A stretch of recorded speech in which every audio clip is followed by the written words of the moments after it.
LeVar saved his sons. LeVar Ball didn't hesitate when he thought danger was close. While out with Lonzo, LiAngelo, and LaMelo, he suddenly heard a loud sound he believed was shots. Instinct kicked in. He threw his arms around them and hustled them toward safety. It happened fast, just seconds, but that kind of reaction? It speaks volumes. He later shared the story in a documentary clip, and you can see it in his face. He meant every word. The footage doesn't show the exact place or date, and there's no mention of a police report or confirmation of actual gunfire. But none of that really takes away from the moment. LeVar acted on what he thought was a real threat, and that's the part that matters. In the clip, you can tell this wasn't some dramatic retelling for attention. It was just a dad doing what dads are supposed to do, protect their kids no matter what. The whole thing's pretty raw, and even though there wasn't an investigation, the way he moved, the way he pulled them close, that's real. No one got hurt, no chaos broke out. But for those few seconds, LeVar believed everything was on the line, and he wasn't gonna freeze. He moved, quickly, deliberately, like a shield. This moment's been making the rounds, and even though it's been a while, it still sticks. Because when it comes to family, sometimes there's no time to think. You just act. That's exactly what LeVar did. Jordan Bell's stalker nightmare. Jordan Bell's rookie season with Golden State wasn't just about adjusting to the NBA. It turned into something way more personal and disturbing. After posting a photo of himself and his dog online for a promotion, someone managed to figure out his location. That innocent post led a stalker straight to his front door in Oakland. The guy wasn't subtle either. Jordan said he saw the man outside his apartment almost every day for about a week. Glasses, backpack, same creepy vibe each time. It wasn't just him being targeted either. His girlfriend got followed during her evening dog walks. She told Jordan the guy gave her a horrible feeling, just total stranger danger energy, the kind that makes your stomach twist. They took it seriously. They broke their lease and moved out, hoping a quieter area would give them some peace. But after Jordan posted another shot online, this time just a simple neighborhood view, the stalker showed up again. That post had to be taken down immediately, and from then on, Jordan kept things low-key on social media. Even though there was no reported arrest or legal action, the damage was done. They'd been forced to pack up their lives and relocate because someone took things way too far. It's wild how a single photo could unravel someone's sense of safety like that. For a rookie just trying to focus on basketball, Bell had to deal with real fear right outside his front door. He was trying to build a career and instead had to worry about who might be lurking around the corner every time he left his apartment. Aaron Baines's freak injury. During the Tokyo Olympics, Aaron Baines suffered one of the scariest and most bizarre injuries in recent basketball memory. He wasn't hurt during a play. It happened off the court. In the middle of a timeout during a pool play game, Baines headed to the locker room. While using the bathroom, he slipped and crashed into a metal hook on the wall. The fall wasn't just painful, it was catastrophic. He was found on the ground, unable to move, totally disoriented. That hook gashed his arm, but the bigger problem, he'd injured his neck and was bleeding internally near his spine. Things escalated fast. He lost feeling in his arms and legs and had to be rushed to a hospital in Tokyo. The worst part, he was stuck there, alone, thanks to the strict COVID protocols. No family, no teammates, just isolation. Doctors weren't sure if he'd ever walk again. The guy went from playing at the highest level to lying in a hospital bed, wondering if life as he knew it was over. But Baines didn't give up. He spent months in rehab, grinding through every step, learning to walk, jog, and eventually shoot again. By July of 2022, he signed with the Brisbane Bullets to reignite his career. And NBA comebacks, still uncertain, but just getting back to the floor is incredible, considering where he started. The whole story flew under the radar, but it shouldn't have. This wasn't just a setback, it was a full-on survival story. Baines didn't just battle back from an injury, he fought to take his life back, one step at a time. Bill Russell's strangest rumor. There's a story floating around that Bill Russell got stabbed by an adult worker named Iodine during the playoffs. And no, that's not a typo. That's actually the name attached to the tale. According to some posts and obscure write-ups, Russell was allegedly in some kind of off-court relationship, and at some point, she stabbed him to the bone with a pair of scissors. That's the story. The incident supposedly happened around the early 70s, maybe during a playoff stretch, but the whole thing's a total mystery when it comes to facts. No credible journalist wrote about it, nothing in newspapers from that time, nothing in his own memoir, Second Wind. You'd think something like being stabbed in the arm with scissors during the postseason would at least get a mention somewhere official, but nope, total silence. This whole thing survives only through anecdotes passed around online. The name Iodine gets dropped. Someone mentions a cut deep enough to expose bone, and that's the extent of the documentation. No police reports, no hospital records, not even a teammate memory to back it up. One social media user quoted the line, another, whom he calls Iodine, stabbed him to the bone. That's about as close as it gets to a source. And a few blogs and pages picked that up and ran with it. adding their own flair along the way. But again, zero verification. So yeah, it's wild. But unless someone digs up a buried interview or private letter, this one's stuck in rumor territory. It's talked about a lot, but right now, it's nothing more than one of basketball's weirder urban legends. Gary Suiter's Dark Spiral. Gary Suiter's time in basketball was short, weird, and unforgettable. He was 7 feet tall and somehow still managed to be the class clown of every room he entered. While bouncing around the ABA in a quick stop with the Cavaliers, he built a strange little legend. Teammates couldn't predict him. One day he's prank calling coaches. The next he's stuffing peanut butter and jelly sandwiches in other players' sneakers. Someone said he once moonwalked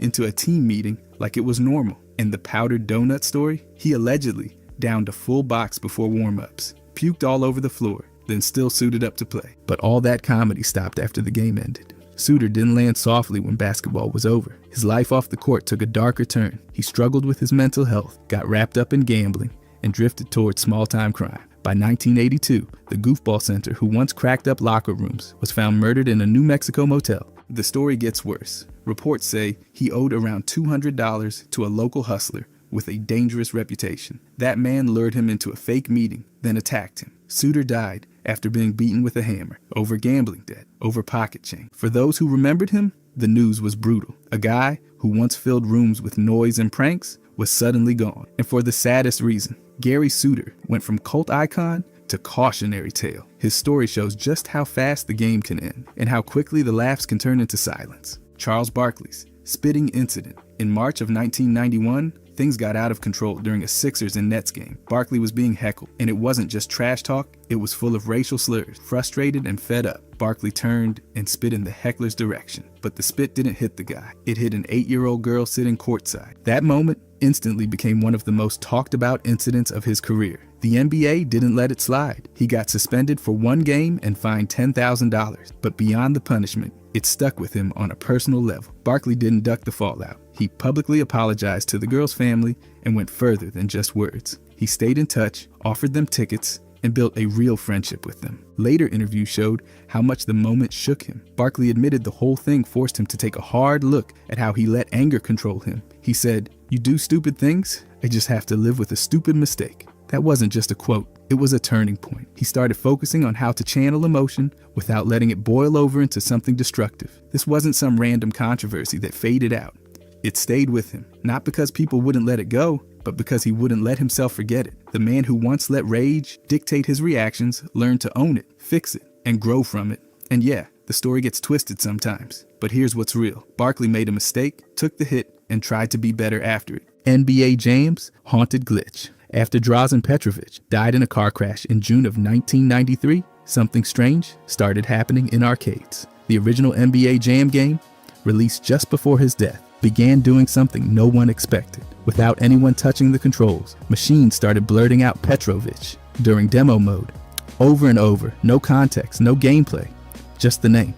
Developers noticed it. Mark Turmo, one of the original creators, recalled how it would happen while they were working on other games. One time, during a Mortal Kombat session, he said the machine started yelling Petrovic, and everyone freaked out. This wasn't part of the design. The weird part, that didn't happen before Petrovic's death. Technically, it looks like a glitch. The sound file for his name would just loop during a track mode,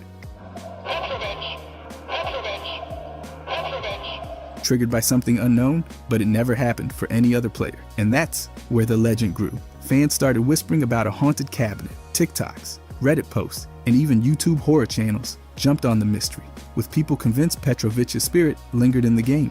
Later, arcade versions fixed the issue. Updated software stopped the glitch, and there's no record of it continuing in consoles or re-releases.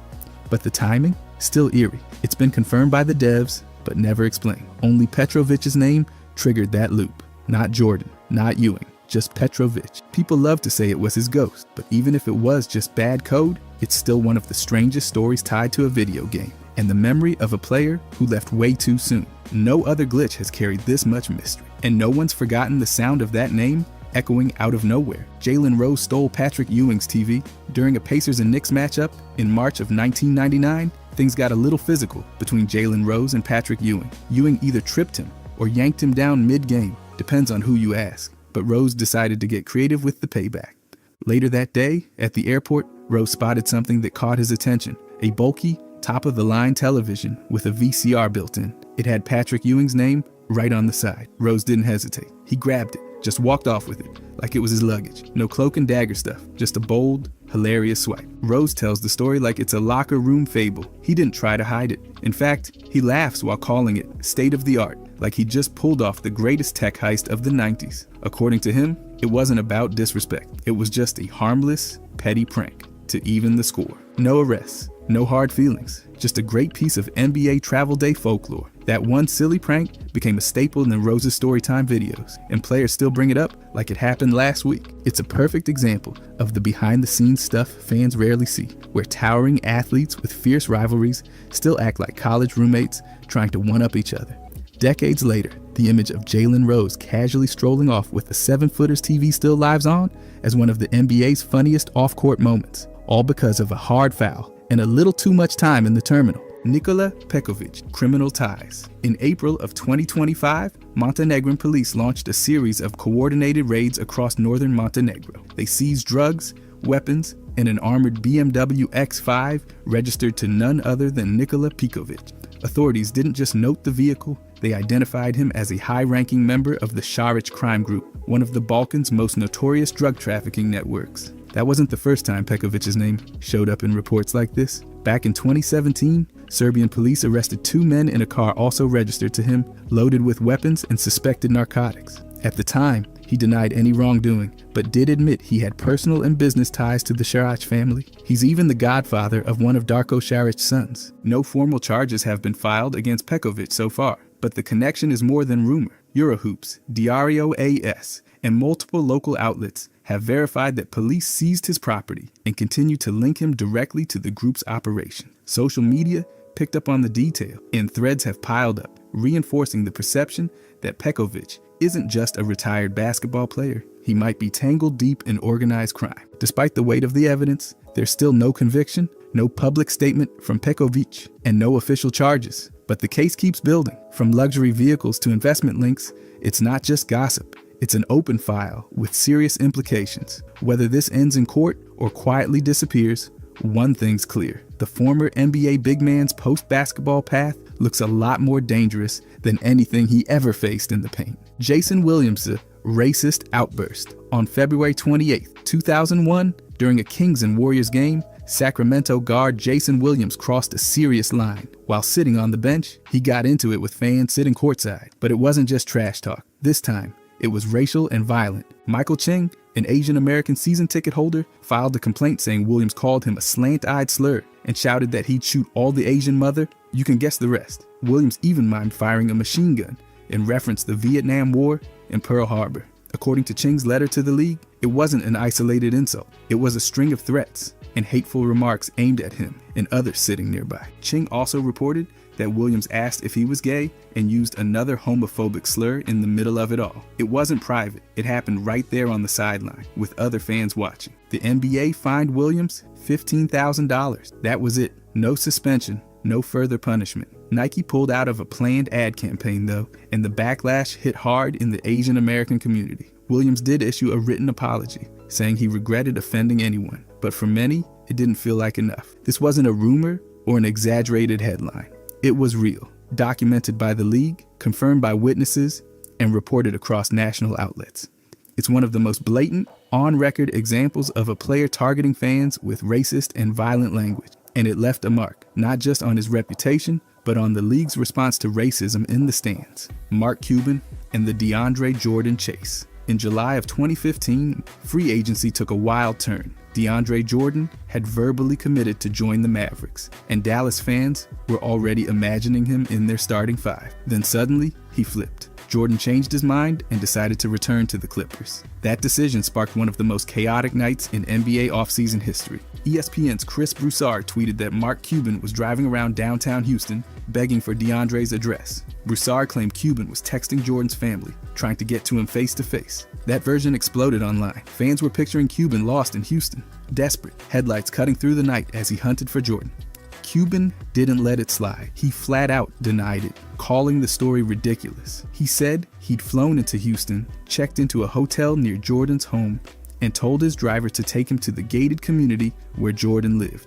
He knocked, no answer. He texted Jordan, who replied that he was on a date. Cuban said he respected the message and went back to his hotel. That's it. No driving in circles. No pleading with family. Just a failed visit. Cuban even offered $100,000 to charity if Broussard could show proof he begged for the address. Broussard later apologized, admitting he didn't confirm details before tweeting. Cuban called him an idiot, and the back and forth became almost as entertaining as the free agency flip itself. In the end, the only thing verified is that Cuban flew to Houston, knocked on a door, and got ghosted. Everything else? Just noise. But it made for one of the wildest modern NBA storylines, one where social media nearly rewrote the truth in real time. Larry Bird's nine-fingered greatness. Right before his rookie season, in 1979, Larry Bird shattered his right index finger playing softball with his brother back in Indiana. Not a sprain, not a jam.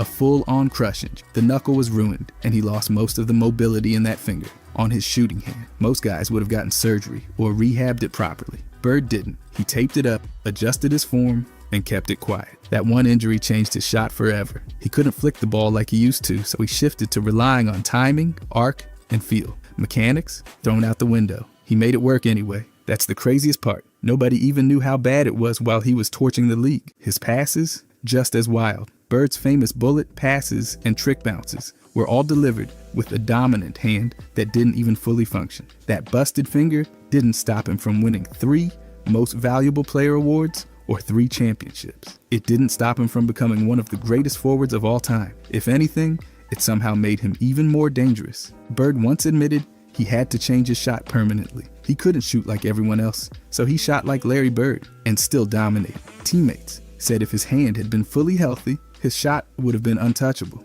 As it stands, it was already terrifying. So yeah, he did all of that with 9 working fingers. No excuses, no complaints, just tape, toughness, and pure basketball genius. That's the kind of quiet legend people forget, but it changes how you look at every highlight he ever made.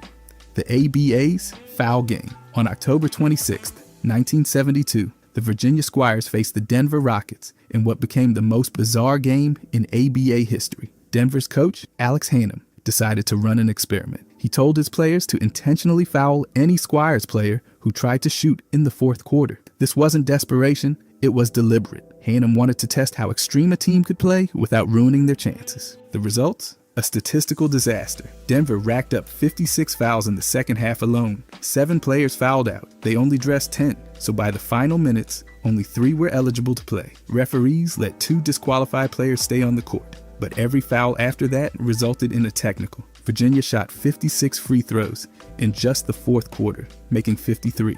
They only made 4 field goals that entire quarter. The rest of their 53 points came from the line, an ABA record for a single quarter. Altogether, they attempted 92 free throws in the game and made 72. The combined team foul total hit 86. The score? Squires 155, Rockets 111, but none of it counted. On November 7th, the ABA commissioner ruled it a forfeit in favor of Virginia and erased all the stats. Julius Erving's 22 points disappeared from the books. So did the records. This remains the only regular season forfeit in ABA history.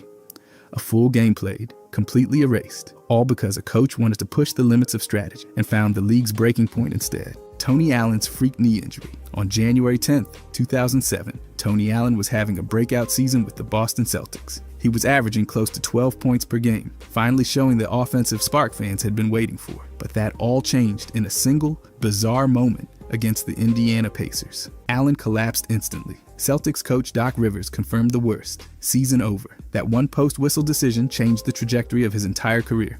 From that point forward, Allen was never again the offensive weapon he had been that season. But that's where the next chapter began. After months of grueling rehab, he reinvented himself, and not as a scorer, but as one of the most respected defenders in the league. He earned the nickname Grindfather and became the heart of the Memphis Grizzlies' gritty identity.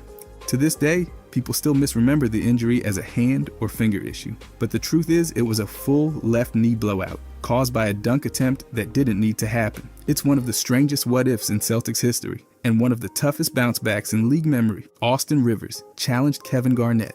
Back when Austin Rivers was just school junior, he somehow found himself at a Boston Celtics practice and made a decision that most teenagers would have only joked about. He called out Kevin Garnett to play one-on-one, and not as a gimmick. He actually meant it. Before that, Rivers had already scored a quick 5-point win against Kendrick Perkins. Yes, Perkins. So his confidence was running high. He turned to Garnett, challenged him, and got the first possession. And unbelievably, Rivers scored. First play, drove right at KG, and finished. Garnett wasn't even fully laced up yet, but that was the end of the fun part. After that first bucket, Garnett calmly bent down, tied his shoes, and decided enough was enough. What followed was a 5-1 run by Garnett. He locked in and didn't let Rivers score again. The final score was 5-1. Game over. Rivers scored first, then got the full KG experience. It wasn't just a cool story, it was a moment that showed Rivers' confidence and Garnett's unshakable dominance. No handouts, no mercy, just laced up sneakers and a reminder that even high school prodigies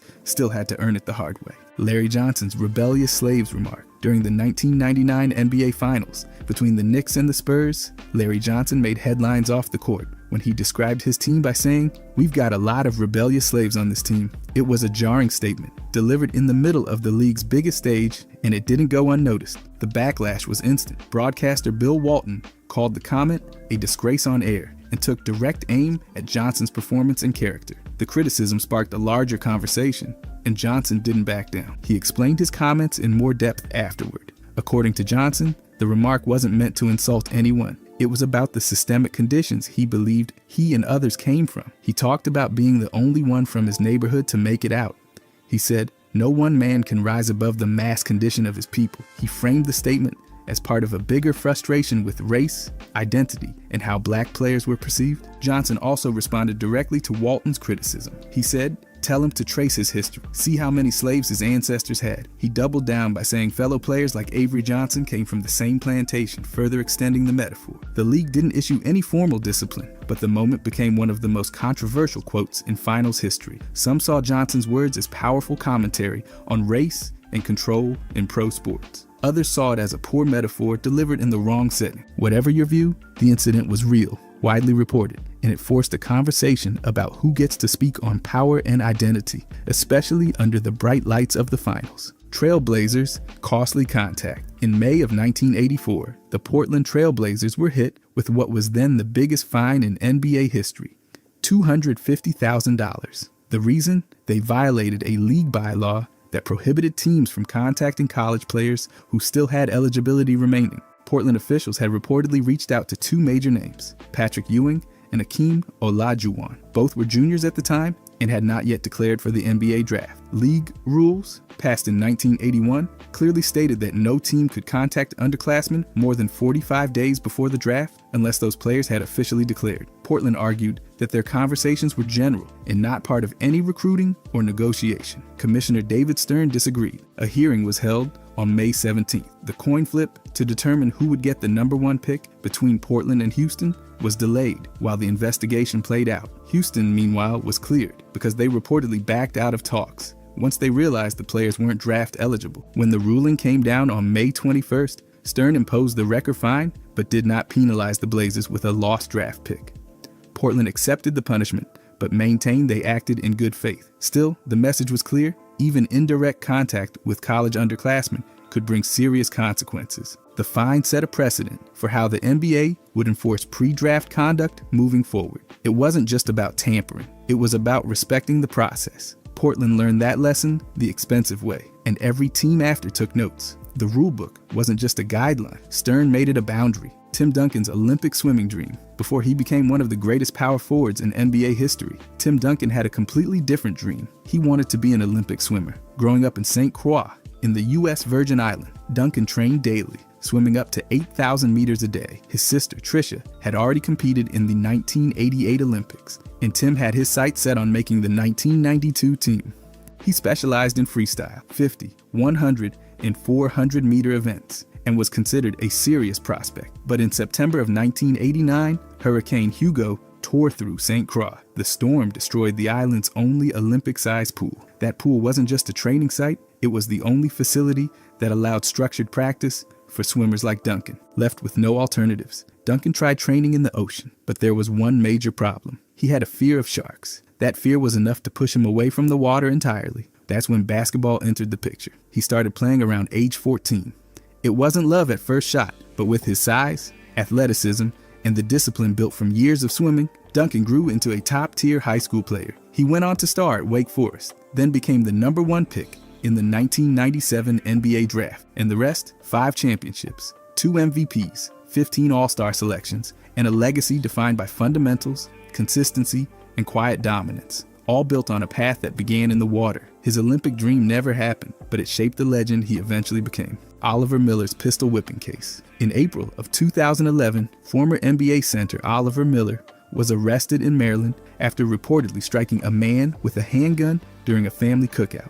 The incident happened in Arnold, just outside Annapolis. Miller, who was 41 at the time, hit a 32-year-old man, identified as his girlfriend's brother, in the face and head. The victim needed 11 staples to close the wounds. Police charged Miller with multiple offenses: first and second-degree assault, reckless endangerment, handgun possession, using a handgun in a violent crime, and disorderly conduct. It was one of the most serious legal incidents involving a former player in years. In November that same year, Miller pleaded guilty to 2 charges: first-degree assault and carrying a handgun. At sentencing, the judge gave him 5 years for the assault charge, but suspended 4, meaning Miller served 1 year. On the handgun charge, he got 3 years, with all but 30 days suspended. He also received 5 years of probation and was recommended for work release. The charges stemmed from an argument that escalated, and the court determined Miller used the weapon during the altercation, not just displayed it. The sentencing judge, Paul Hackner, emphasized the seriousness of the offense, but acknowledged Miller's cooperation during the legal process.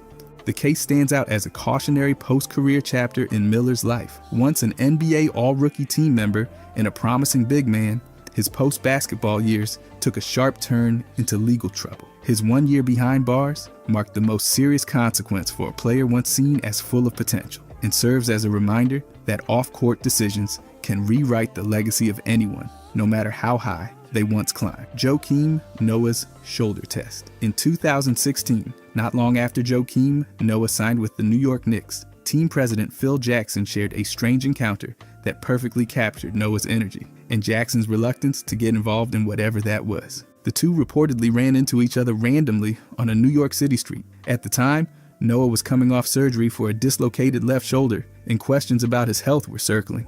According to Jackson, Noah was eager to prove he was ready to go, and not just with words. Noah supposedly told Jackson to test the shoulder strength himself by doing a pull-up on his arm. That's not a metaphor. Noah literally invited the team president to grab onto his outstretched arm and try to lift himself, as if the future of his Knicks tenure hinged on impromptu sidewalk gymnastics. Jackson declined. He told reporters later that he wasn't about to perform a pull-up off a freshly repaired shoulder. Still, he took the gesture as a bold vote of confidence from Noah, proof that he was physically ready, or at the very least, determined to show it. The moment never made it into highlight reels or press conferences, but it became one of those odd, quotable side stories that stuck. A mix of classic Noah, fiery, dramatic, a little offbeat, and classic Phil, calm, amused, and not even a little tempted to test the rotator cuff of his newest big man in the middle of Manhattan. It didn't guarantee health or performance, but it gave the Knicks one of their weirdest injury check-ins ever. Jerome James showed up out of shape. In 2005, the New York Knicks signed Jerome James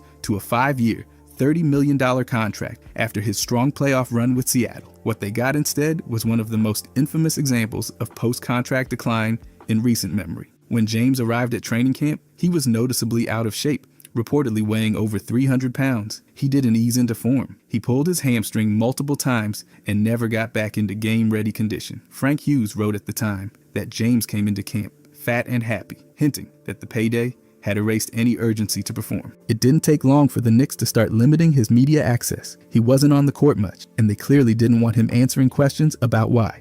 By January 2nd, 2006, he was suspended outright for not being prepared to practice. Not for an outburst, not for conduct, just for being too out of shape to function in an NBA workout. That season, he averaged 3.1 points and 2.1 rebounds in 9 minutes per game. That's what the Knicks got for $30 million. No progression, no impact, and no serious bounce-back attempt. Just a massive contract and a player who seemed stuck in cruise control. The Jerome James deal became a cautionary tale, not just for overpaying off a playoff sample size, but for failing to assess long-term fitness and commitment. He played a role in one of the Knicks' worst stretches, and his conditioning issues became the symbol of an era where desperation spending met brutal reality. Chris Paul. It's like the playoffs have a personal vendetta against him. The guy stays healthy during the long, regular season grind, then the postseason hits, and his body just taps out. In 2015, it started with a hamstring strain. 2 years later, a broken hand at the worst possible time. Then 2018 came along. He hurt the same hamstring again, with the Rockets a win away from the finals. That pattern just won't quit. By the time he got to the Suns, it was a shoulder contusion, then groin tightness in back-to-back years. This isn't a one-off. It's a sequence that makes you think someone stuck a voodoo doll in his locker. And then there's the blown leads. He's the only player in league history to lose 4 series after going up 2-0. That includes the 2021 finals. Just frustrating. The whole thing has built a reputation that sticks, and fans haven't missed it. It's not just bad luck. At this point, it feels like he's playing under a dark cloud. Joel Embiid. This guy's career looks like it was scripted by someone who hates knees. He missed his first 2 seasons with a broken foot, then tore his meniscus after 31 games in year 3. By 23, he'd already racked up more missed games than some players do in a decade. Then came 2019. Kawhi hit that insane quadruple bounce dagger while Embiid was playing through knee tendonitis and stomach issues. Toronto won the title. That shot goes the other way. Maybe the Sixers take it all. Fast forward to 2021, he tears his right meniscus mid-playoffs, keeps playing, carries them past Washington, then they collapse against Atlanta. Simmons vanishes offensively, and Embiid has 8 turnovers in the Game 7 loss. 2022, a thumb injury and an orbital fracture back-to-back. Misses 2 games against Miami, Sixers lose in 6. 2023, he wins MVP, sprains his LCL, and disappears again in a Game 7 blowout. His star teammates, Butler, Simmons, Harden, either leave or crumble. And just when things might change, 2024 delivers another meniscus tear. One playoff run after another, it all unravels. No conference finals, no stability, just injury, drama, and blown chances. Derrick Rose. His game was pure speed and power, but that style put him in the defense's crosshairs, and his own knees paid the price. He tore his ACL in the playoffs in 2012 while leading the game in every category. That injury ended his MVP reign and kept him out for an entire year. When he came back, the other knee gave out with a torn meniscus in 2013. He returned again in 2015. Same knee, another tear. Then in 2017, the left knee broke down again. It was a cycle that crushed any shot at consistency. And it wasn't just the knees, his whole body joined in. Groin, back, ankle, toe. If you name a joint, it probably quit on him at some point. The timing was brutal too, always right when things were starting to look up. He only had 3 fully healthy seasons out of 16. By the time he retired in 2024, fans had stopped asking what he could do and started mourning what he couldn't. Every comeback felt like hope. Every injury felt like a punch. A career that once screamed greatness turned into a slow fade, shadowed by what could have been. By the way, if you guys want to subscribe, I'm going to be posting every day. Thanks. Anyways, Elgin Baylor. He joined the league and immediately carried a collapsing franchise, averaging 25 points and 15 rebounds as a rookie. But despite his heroics, the Lakers were a revolving door of roster issues and bad management. Then came the endless finals losses. 8 trips, 8 defeats, 7 of them at the hands of Boston.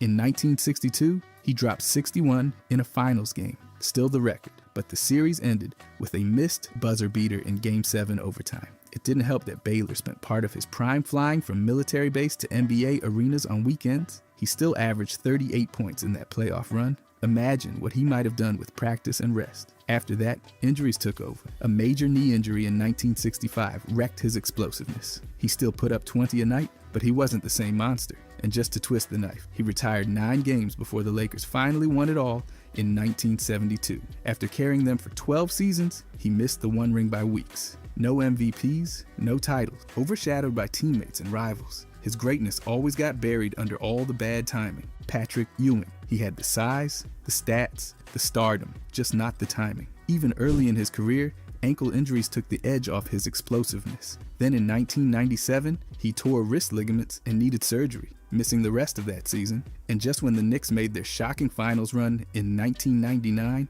Ewing tore his Achilles in warm-ups. He tried to play through it for a game, but that was it. He missed the entire finals, and New York lost. That stretch gave rise to the infamous Ewing theory, the idea that the Knicks were actually better without him. It stuck because in the playoffs without him, they went further. But it's not just that. In 1994, they made the finals, but lost in 5. And in the 1992 playoffs, he was playing through another ankle injury when they got knocked out by Chicago. The pattern's obvious. His biggest injuries always hit, just as the Knicks looked ready to break through. He was an 11-time All-Star, a Hall of Famer, a franchise pillar, but the rings never came. The guy did everything right, but fate showed up with the clipboard and crossed out champ Tracy McGrady. He started his career sitting, stuck behind veterans in Toronto, while Vince Carter exploded. By the time he broke out, the team was Carter's.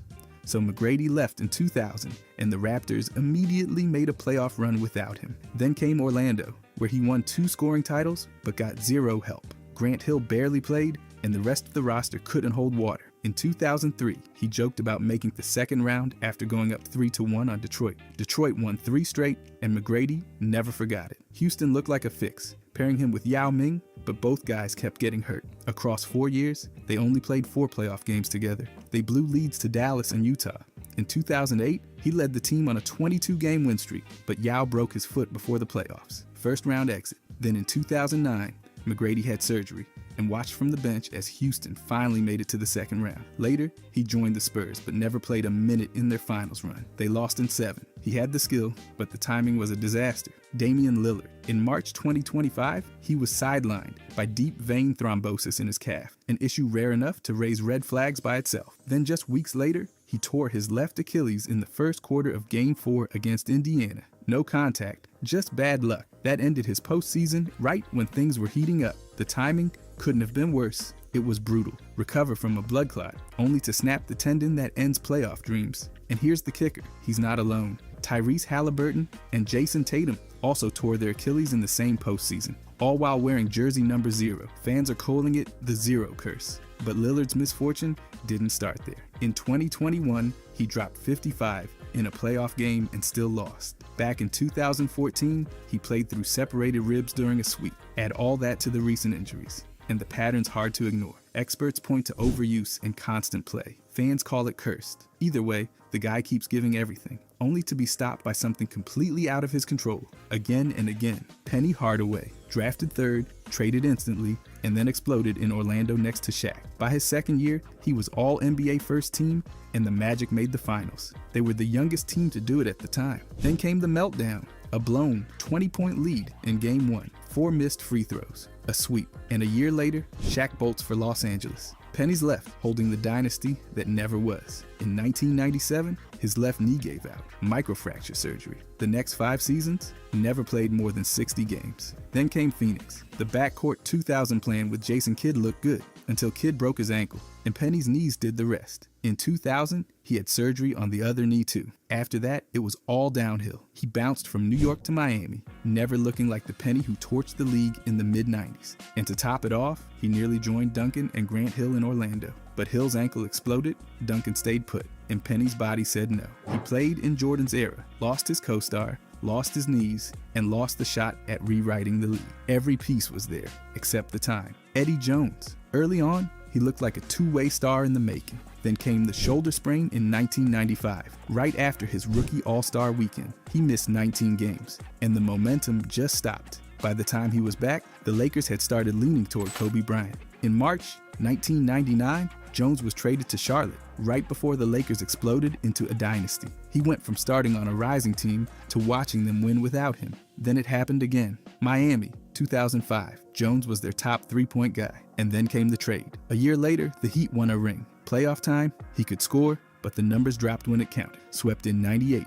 swept again in 2001, and when he got another shot with Memphis, same story. Early exit. Even when his stats popped, his teams didn't. 14 points a night, all defense honors. A third team, all NBA nod, and no finals. No ring, no moment. It wasn't just the injuries or the trades, it was the way everything kept shifting just before he could be part of something big. Wrong time, wrong place.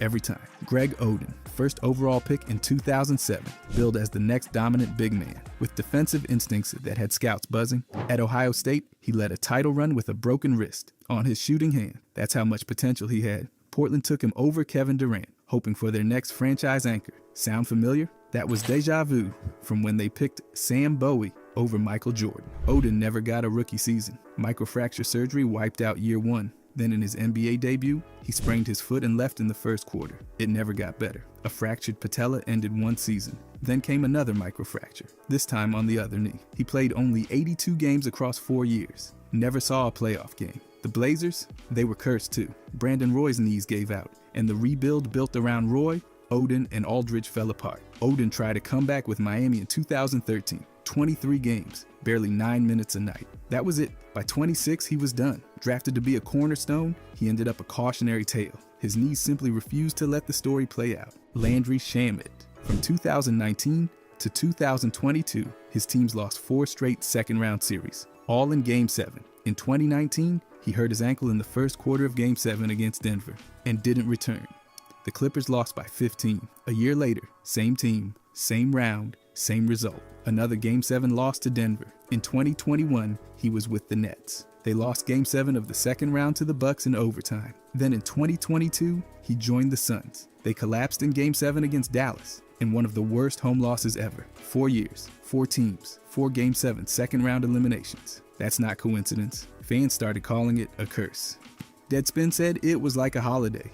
He didn't miss the playoffs. He just left early in identical fashion. Then finally, in 2025, the Knicks snapped it. They beat Boston in the second round, and Landry was finally free. That streak might be over, but for 4 years, his postseason fate was written in stone. Right team, wrong time, and always stuck one win away from moving forward. Zion Williamson. He was the #1 pick in 2019, hyped as the franchise savior after Anthony Davis left. But before the season even started, he tore his meniscus, missed the first 44 games of his rookie year, and when he finally debuted, he was on strict burst limits that made it impossible to build rhythm. The season ended in the Orlando bubble. Zion out of shape, playing short shifts, and the Pelicans collapsed. In year 2, he stayed mostly healthy, averaging 27 points and shooting over 60%. Then he fractured his foot in the offseason, and the team didn't even tell the public right away. He missed the entire 2022 season. Weight rumors exploded. The Pelicans made the playoffs without him. In 2023, he started strong again,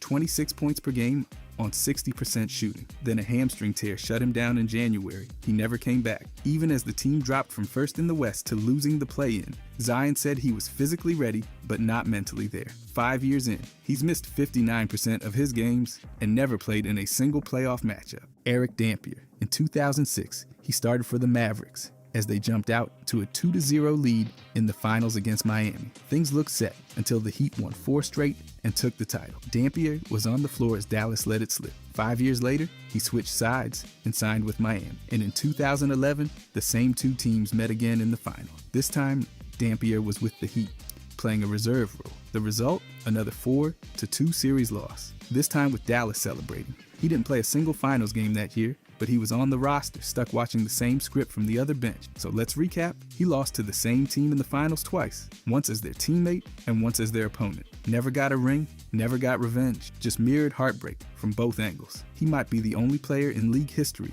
to switch sides in a finals rivalry and still lose both times. Not quite cursed like the legends, but enough to make you feel like the basketball gods gave him a personal subplot with no happy ending. Markelle Fultz, drafted #1 in 2017, after a dominant season at Washington, he was supposed to be Philly's final piece. They even traded up to get him. But before the regular season began, his shot vanished. Literally, free throws turned into push shots. His form looked broken. He played just 14 games, missed nearly everything from deep, and was shut down with shoulder soreness. A year later, he was diagnosed with thoracic outlet syndrome, a rare nerve disorder that affects shoulder and arm control. That explained the weird mechanics, but it didn't fix his future.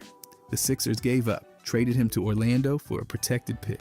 In 2020, he started showing flashes again. Then, 8 games into the next season, he tore his ACL. Gone again. Meanwhile, the Sixers moved on with Tyrese Maxey, Ben Simmons, and James Harden. Jason Tatum, the guy they passed on, turned into a star. Fultz, on the other hand, has never played more than 72 games in a season. No playoff wins. 11 points a game for a guy who once looked like a franchise lock. Every comeback got derailed. Every step forward followed by another crash. Andrew Bynum. In 2008, he dislocated his kneecap midway through the season. That knocked him out of the finals, where the Lakers fell to Boston. The next year, he tore his MCL colliding with Kobe Bryant. He returned in time for the finals, but was limited, braced up, and nowhere near full speed. The Lakers still won, but his impact was muted. Then in 2010, He tore his meniscus before the finals and played through it. His knee swelled badly after Game 6, and while he finished the series, it was clear he was barely moving. Another title, but another injury.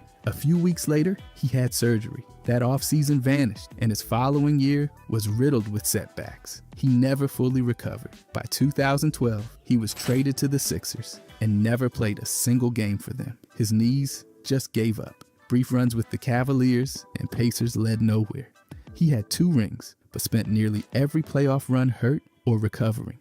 His injuries always hit right before the biggest games, and every time he played through them, things got worse. What started as franchise centerpiece turned into a cautionary tale. DeMarcus Cousins, drafted 5th in 2010. He lit up box scores in Sacramento while the franchise unraveled around him. 4-time All-Star, 2-time All-NBA, 0 playoff games with the Kings, 6 head coaches in 7 seasons, and then they traded him while he was literally sitting at his All-Star press conference. The next year, they drafted De'Aaron Fox and started turning things around. Timing? Brutal. In New Orleans, he and Anthony Davis were torching defenses until January 2018. Then came the Achilles tear. Cousins was averaging 25, 13, and 5. The Pelicans made the playoffs without him. He didn't play a single postseason game.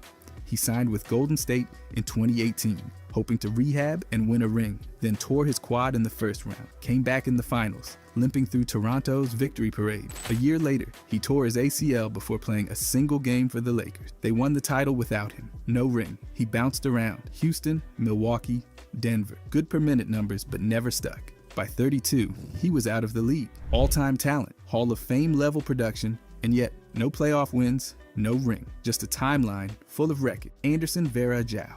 In 2015, he tore his Achilles midseason and missed the entire finals, where Cleveland lost in 6 games. A year later, he signed with the Warriors, just in time to be part of the most famous collapse in finals history. Golden State blew a 3-1 lead, and he was suddenly on the wrong end of back-to-back finals with 2 different teams. That's a first in league history. No one else has lost to their former team in consecutive finals. But it wasn't just the finals. His career was a constant loop of mistimed injuries. From 2009 to 2014, he averaged around 40 missed games a year.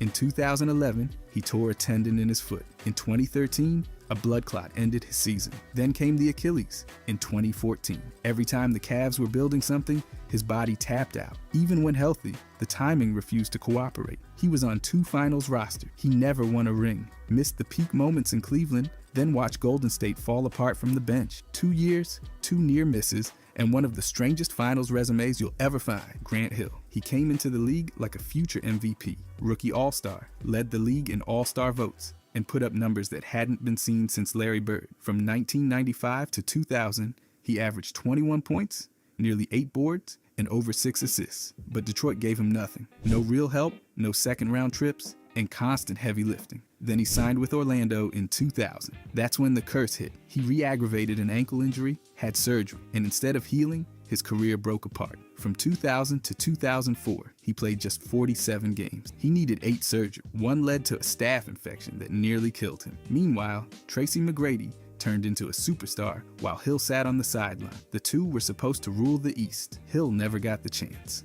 Later, Phoenix gave him a second life. He became a respected role player into his late 30s. But the prime years were gone. Missed over 400 games. Never made it past the second round. No finals. No MVP. Just a Hall of Fame talent, dismantled by medicine, timing, and the cruelest kind of bad luck. Charles Barkley. In 1993, he led the Suns to 62 wins and pushed Phoenix to the finals for the first time in 17 years. He dropped a triple-double in Game 4, but it didn't matter. Jordan's Bulls won in 6. Barkley later said he was so devastated, he couldn't sleep. Then came the injuries. A torn quad in 1994, nagging problems in 95 and 96. Every year the Suns got close, but it always ended in 7-game heartbreak, usually against Houston. So in 1996, he was traded to the Rockets. Hakeem, Drexler, Barkley, a super team. In theory, in reality, it fizzled. One trip to the Western Conference Finals, no finals appearances, and in 1999, he tore his quad again, ending his career.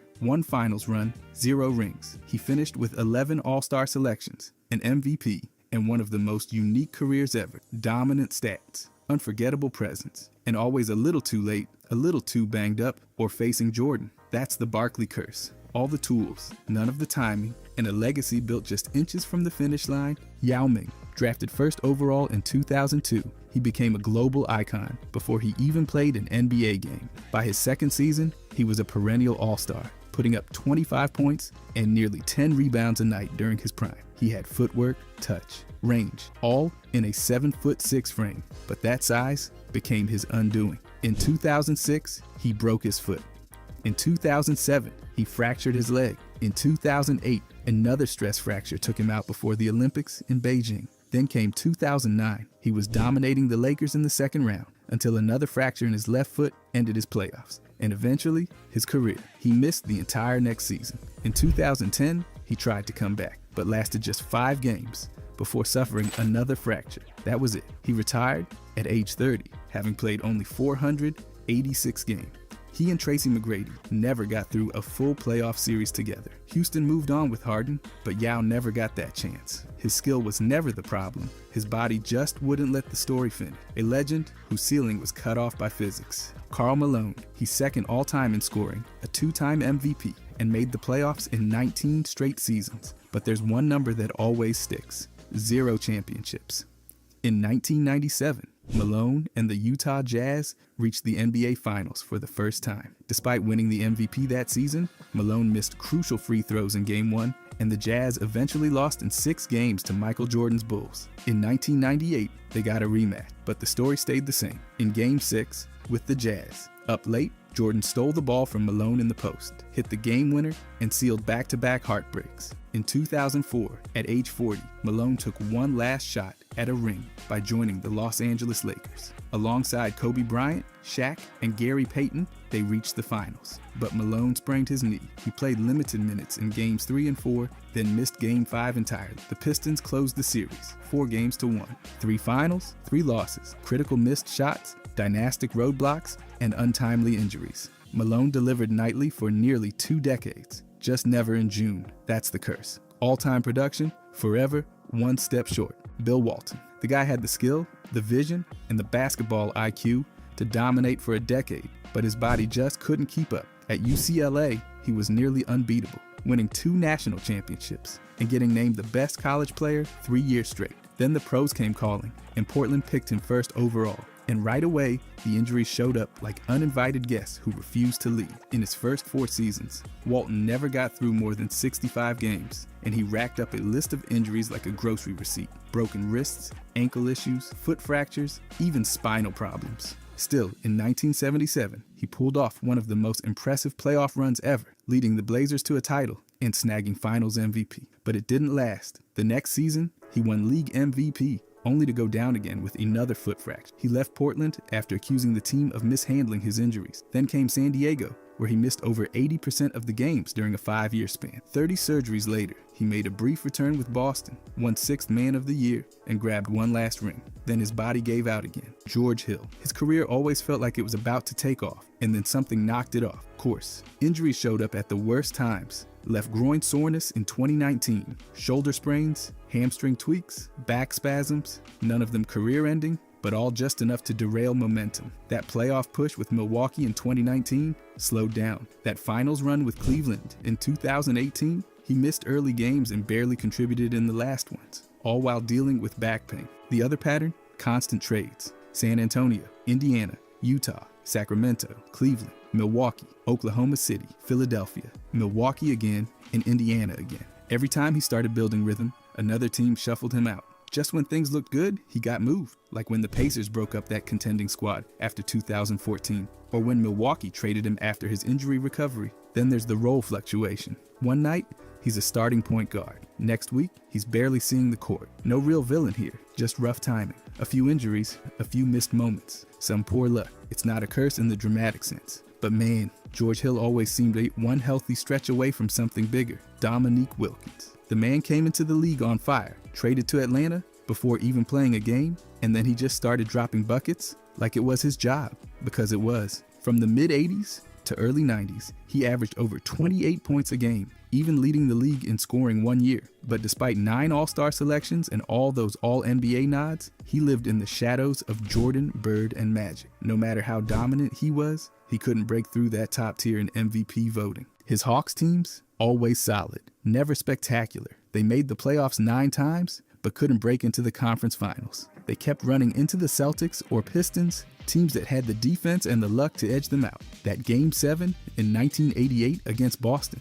he scored 47 and lost. That stung. Then in 92, his Achilles popped while he was still dropping over 28 a game. He came back and put up nearly 30 a night again, which is unreal, but the bounce wasn't the same. Then in 1994, Atlanta had the best record in the East and traded him. Just like that, his title window slammed shut. Wesley Matthews. Back in 2015, Portland looked dangerous. They were 30-11, rolling through the West, and Matthews was right in the middle of it, starting every night, locking up on defense, and hitting threes like it was clockwork. Then came March 5th, one bad step, and his left Achilles snapped. It ended a 250-game streak and cut Portland's legs out from under them. That season crashed fast, and so did his career trajectory. After that, it was injury whack-a-mole. Calf strain here, toe sprain there, hips, hamstrings, the whole lower body turned into a ticking time bomb. It felt like every time he got his footing, something yanked it out again. Then came the bouncing. Mavericks, to Knicks, to Pacers, to Bucks, to Lakers, to Bucks again,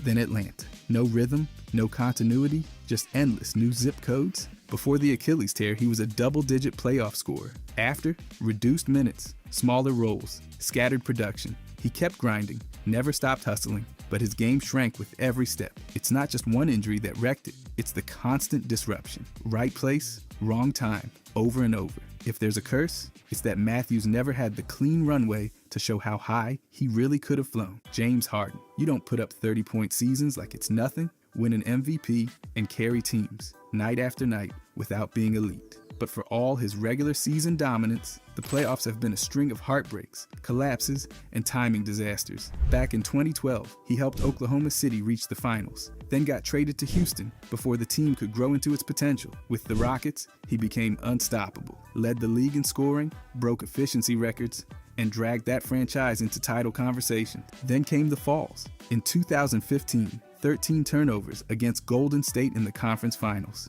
In 2017, a disappearing act against San Antonio with Kawhi sitting out. 2018, that was the shot, up 3-2 against the Durant Warriors. Then Chris Paul's hamstring gave out, and Houston missed 27 straight threes in Game 7. You can't script it worse. Then he forced out of Houston, joined Brooklyn's Super Trio, and tore his hamstring 43 seconds into Game 1. He limped through the series, and the Nets went down in overtime. 2 trades later, he landed in Philly, blew another lead against Boston, then ended up in Los Angeles, where the Clippers lost again. Always one step from glory, then something breaks. Reggie Miller. The guy made his name torching the Knicks in the mid-90s, dropping 8 points in 9 seconds and flashing that iconic choke sign at the Garden like he owned the place. And Knicks fans, they've never let it go. Even today, you'll see that gesture pop up every time New York blows a lead. TikTok, Facebook, memes, it's all part of the lore now. But the irony, for all of Miller's swagger, he never made it to the NBA Finals. The Pacers had their shots. In 1994, they were up 3-2 on the Knicks in the East Final. Game 7, chance to go through, and Miller airballed it. Same story in 1998, 1999, 2000, and again in 2004. Chicago, New York, Los Angeles, Detroit, they all slammed the door on Indiana. And each time, the Clutch King walked off empty. The legend stuck, not because he failed alone, but because he talked big and never brought home a title. The choke sign, it's famous now, but fans flipped it on him. That's what makes the curse different. It's about reputation. No blown knee, no trade drama, just a career full of bold moments and brutal timing. Gordon Hayward. In Utah, he looked like the perfect modern wing. 20+ points a night, solid defense, smart playmaking, and finally made the All-Star team in 2017. Then he took that big leap, signed with Boston, and 5 minutes into his first game, his ankle folds the wrong way, and his tibia breaks. The replay was so bad, the network stopped showing it. That injury didn't just end his season, it wrecked the entire next chapter of his career. He came back the next year, but he wasn't the same.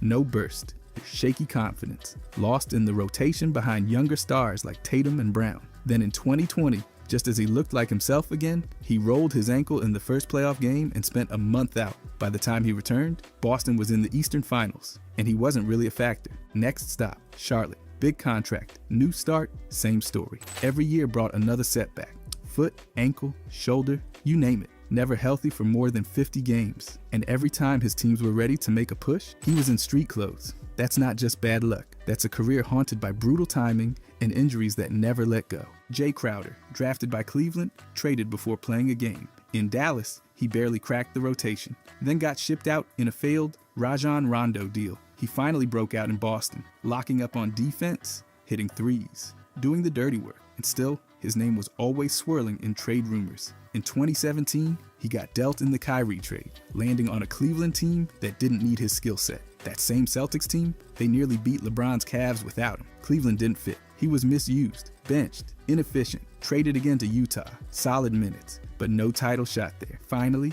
in 2020, Miami made a run. Crowder started every game and helped push them to the finals. Then injuries hit and the Lakers rolled through. The next year, Phoenix, another finals run, another loss, this time to Milwaukee, with Giannis going nuclear. In 2022, he helped Phoenix win 64 games, then got benched over contract drama, sat out the season, traded to Milwaukee. The Bucks collapsed in round 1, and Crowder played 18 minutes total.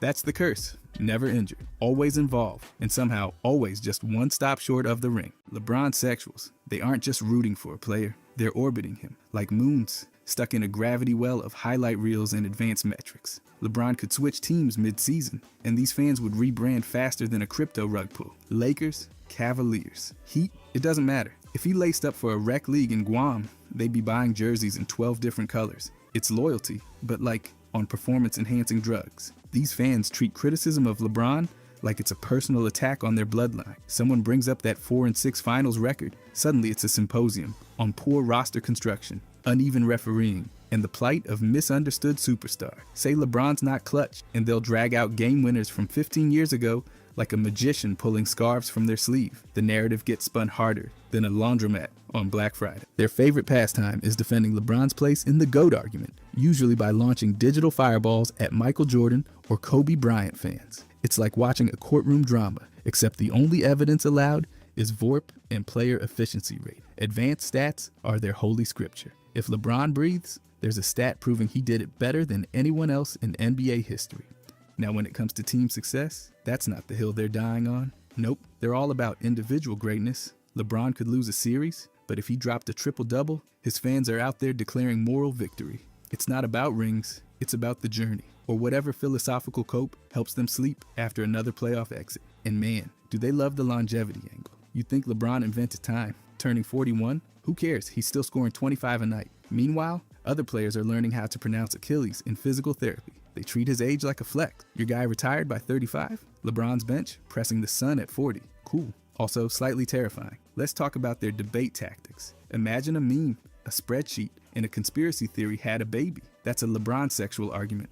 1 second they're citing player efficiency ratings, next they're claiming Kevin Durant cheated by existing. Context doesn't stand a chance. It's selective memory with a Wi-Fi connection. They're especially active during playoff time. You'll see memes of LeBron wearing a crown, dunking on the entire cast of Space Jam, or photoshopped into Mount Rushmore. They're relentless. A 30-point blowout loss? Doesn't matter. They'll upload a 10-minute compilation of LeBron's assists and call it a documentary on greatness. Every rival's achievement instantly devalued. Steph Curry has rings? Well, he had help. Durant's titles? Those were pre-assembled. If another player excels, these fans become forensic analysts, digging into how it doesn't really count. It's like if LeBron didn't do it, it shouldn't exist in the record books. They also cling to the struggle narrative. Born in Akron, hyped since high school, chosen one, these talking points get recycled more than your local compost bin. It's always about how he rose above adversity, like every opposing team was the final boss in a video game. The pressure argument is their favorite. No one else had to live up to this much hype. Right, because Jordan wasn't busy selling out arenas and launching a sneaker empire while winning championships. Totally different. Then there's the cherry picking. If you want stats with context, go elsewhere. LeBron sexuals serve you the ones that sparkle, like player efficiency rating, but only when it ranks LeBron above someone. Or playoff wins, as long as you don't ask about how many came in the bubble. If they can't win the argument, they'll pivot to things like philanthropy, or say LeBron could have been a Hall of Fame tight end, movie star, and president if he wanted to. Multiverse logic, no cap. One of the wildest things is how they act like they're the only real fans, calling everyone else a bandwagoner, while hopping teams like they're chasing frequent flyer miles. Miami in 2012, Cleveland in 2016, Lakers by 2018. It's fandom by Airbnb. Online, it's full-time chaos. They swarm threads, quote stats like they're getting paid per decimal, and create memes with the urgency of someone defusing a bomb. If someone tweets a mild criticism, you can expect a digital avalanche of goat emojis, stats, and edits of LeBron dunking over history itself. It's performance art at this point. Even their praise gets extra. LeBron sexuals have claimed he could win an Oscar, run for office, and cure disease if he ever got bored. The man could post a smoothie recipe and someone's calling him the smartest human alive. You almost admire the commitment until you remember he just posted an emoji and it caused a 4-day argument on Reddit. So yeah, LeBron sexuals are a lot. They're passionate, they're loud, they're armed with stats, and they have the emotional range of a soap opera cast. They're not rooting for a team, they're running a campaign. And the only platform that matters, the GOAT debate. Analytics nerds. These fans treat basketball like it's a science fair project, not a sport. Forget emotion, forget storylines. If it's not in a spreadsheet, it doesn't count. You could show them a buzzer beater and they'd respond with a table explaining why the shot had low expected value. These folks are the human version of Excel formulas, and they are thriving. Their obsession with advanced stats is legendary. Player efficiency rating, true shooting percentage, box plus minus, VRP, they collect them like Pokemon cards. Say a player dropped 30 points, and they'll ask about the true shooting percentage before even reacting. If a shot goes in, but the expected shot quality says it shouldn't have, they'll wince like someone just spilled red wine on a white couch. These guys do not care about the eye test. You can bring up clutch gene or killer instinct, and they'll just point you to a scatter plot. To them, basketball greatness is a math problem, not a vibe. Jordan's aura, cute. They've got LeBron's VORP bookmarked and framed. The more emotional your take, the more likely they'll reply with a 10-paragraph thread explaining why you're statistically incorrect and possibly illiterate. Efficiency over flash is their whole personality. They'll take Nikola Jokic casually flipping in layups over Russell Westbrook's rim-rattling dunks every time. Why? Because that layup came with a 68% true shooting. Westbrook's dunk? Well, sorry. It wasn't efficient enough. They don't care if it made the crowd scream. They care if it made the win shares go up. They've also got a weird love for obscure stats. If you've ever heard someone unironically say his LeBron is off the charts, you've met one. They don't just look at points, rebounds, and assists. They're citing assist points created, box adjusted, plus minus, and something called LeBron that sounds like it belongs in a Jurassic Park sequel. They're the only people alive who will passionately argue that Draymond Green is more valuable than someone who averages 30 points just because of defensive win shares. You say he only scores 10 a game, they say he's the backbone of the system. You say he's volatile, they pull out a net rating chart. It's like arguing with a sentient calculator. And man, do they live for online debates. Reddit, X, obscure forums. They're out there, posting bar graphs like it's going out of style. You want to argue MVP? They've got a folder labeled, Why Jokic is the MVP for the next 100 years. Inside, graphs, equations, some tears probably. They don't trust traditional awards. They think voters are all swayed by charisma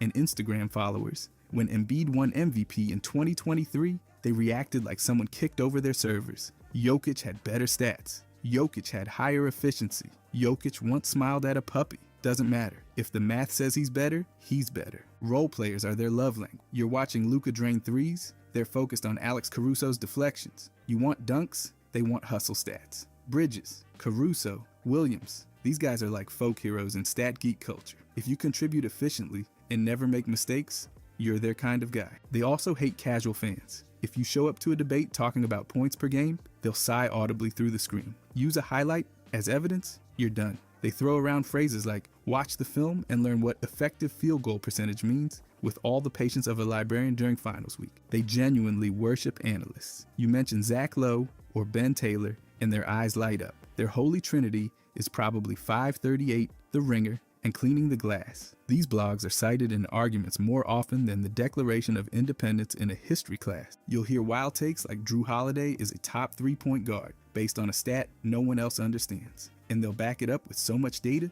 you'll start doubting your own existence. Forget highlight reels, they want assist to turnover ratios and LeBron scores that sound like someone made them up during a fever dream. Even their jokes are math-based. When someone drops 30 inefficient points, they'll say, cool box score, want a cookie? That's their version of trash talk. If a player's plus minus is negative, it's like a personal offense. They'll drag a whole career just because of 1 year with a low box plus minus. To them, the sport isn't about championships or emotion, it's about maximizing value per possession. You could save a puppy mid-game and they'd ask how it affected your win shares. They're passionate, analytical, and deeply unfun at parties. Analytics nerds aren't watching for storylines or legacy. They're watching for statistical outliers and normalized shooting variants, and they're gonna tell you about it, whether you asked or not. By the way, if you guys want to subscribe, I'm gonna be posting every day. Thanks. Anyways, randoms lovers. These are the fans who skip the main course and head straight for the weird little snacks on the side. While everyone else is arguing about MVPs and superstars,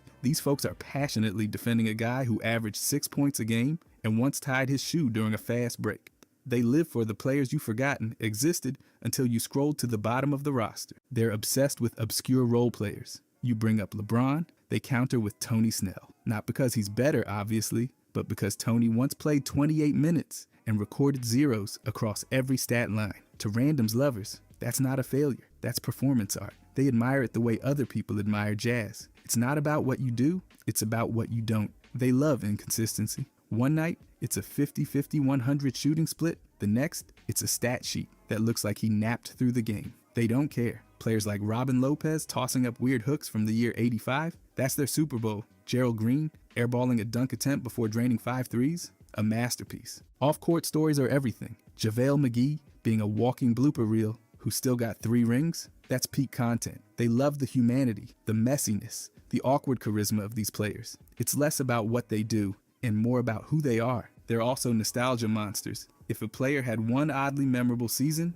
they're immortalized forever. Kwame Brown's revenge year with the Bobcats, Marbury's Celtics vacation, where he averaged under 4 points. Randoms lovers talk about those like they're sacred texts. They know your favorite player's stat line, but they remember the time Brian Cardinal dove into the scorer's table up 30 in a preseason game. The moment a guy like Snell goes 0 across the board, the Photoshop machines fire up. There's Tony holding up a blank piece of paper, or JaVale McGee superimposed onto an actual cartoon. They make jokes, sure, but there's affection underneath all of it. It's like roasting your favorite cousin. Underdogs are their bread and butter. You think someone like Nas Reed is just another rotation guy? Wrong. He's a bench legend with cult status. They'll hype up his 11.5 points and 5.2 boards like it's a finals MVP resume. They're not looking for greatness. They're looking for effort, charm, and a dash of chaos. Stat quirks are basically fan gold. If a player had a 50-50-100 shooting season, they're building shrines. Tony Snell did that in 2021,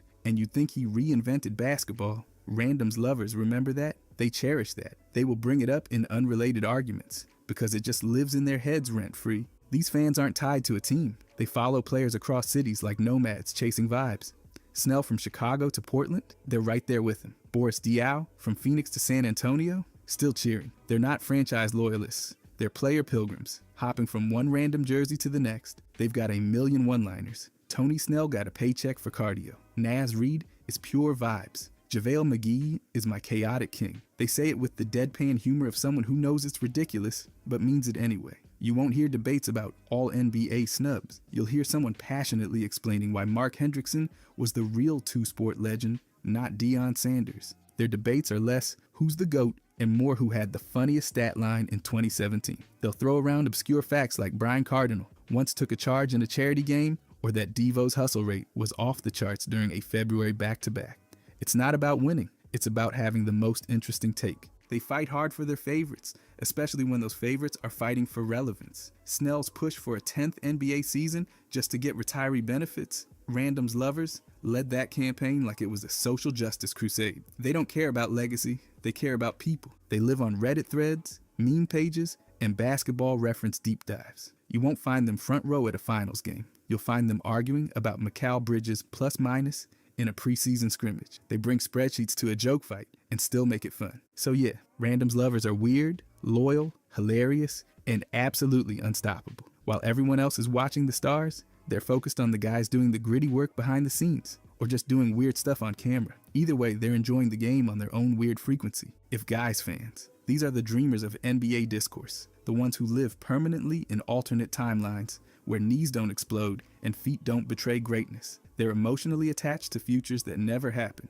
Bring up Derrick Rose, and they'll start rattling off stats like he's still 22 and about to dethrone the big three. These fans don't mourn what was. They mourn what could have shattered history. They are obsessed with the broken blueprints. To them, Tracy McGrady was on a direct path to basketball royalty until his back started acting like a folding chair. Yao Ming, a generational big, whose feet had the structural integrity of a breadstick. Brandon Roy, Grant Hill, Greg Oden. They're not just players, they're monuments to unrealized greatness. If Guys fans treat every MRI like a Greek tragedy, you'll find them deep in Reddit threads or X debates, writing novels about playoff runs that never happened. Rose's ACL tear in 2012, to them, that's when the Bulls dynasty that never existed got cut short. They remember he was dropping 25 points and 7 assists a night and leading a team to 62 wins. That's not just history, it's a point of religion. And if you even hint that Tracy McGrady choked in the playoffs, you're asking for a lecture. They'll pull up his 31.7 average against the Pistons and remind you his best teammate was Mike Miller. McGrady fans have trauma, but they also have receipts. All you need to say is 13 points in 35 seconds, and they'll enter a trance. Yao Ming fans, they're built different. They remember when he averaged 25 points a game while standing 7'6" and still moving like a guard. And if you say he underachieved, they'll hit you with every foot injury, every summer of Chinese national team duty, and then ask why his statue isn't already in front of the Hall of Fame twice. These fans live for speculation. Could McGrady and Yao have taken down the Spurs if they stayed healthy? Absolutely. Could Rose have outdueled LeBron in the East Finals? Of course. They talk about these things with more certainty than actual NBA champions. They don't see hypotheticals. They see stolen legacies. They defend these players' reputations with wild intensity. If you say Rose was a one-hit wonder, they'll remind you of that 27-point playoff run in 2011. Call McGrady ringless, and they'll say his back gave out before his talent ever did. Say Yao was overrated, and suddenly they're citing his 06 season like it was gospel. They're also emotionally tied to the storylines. Rose was the hometown kid who actually lived up to the hype until his body betrayed him. McGrady was the smoothest scorer who never had a healthy roster.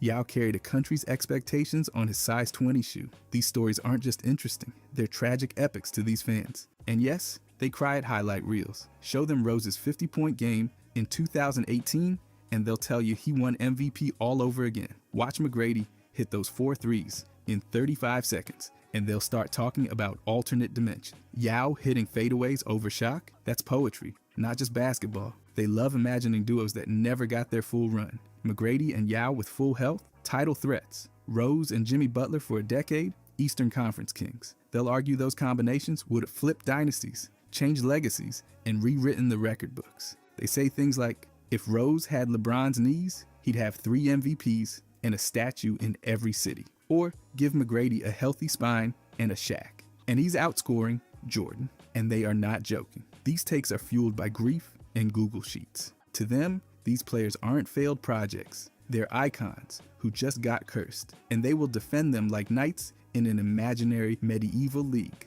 If you're not ready to argue Yao's 25-point per game season or Rose's 2011 player efficiency rating, then just log off. It's safer. They post hypothetical lineups like they're manifesting a reality. A team with Grant Hill, Rose, McGrady, Yao, and Brandon Roy. That's the Avengers. Injuries didn't just hurt those players, they hurt basketball itself, according to this fan base. You'll find If Guys fans hoarding mixtapes, highlight reels, and what if articles like treasured relics.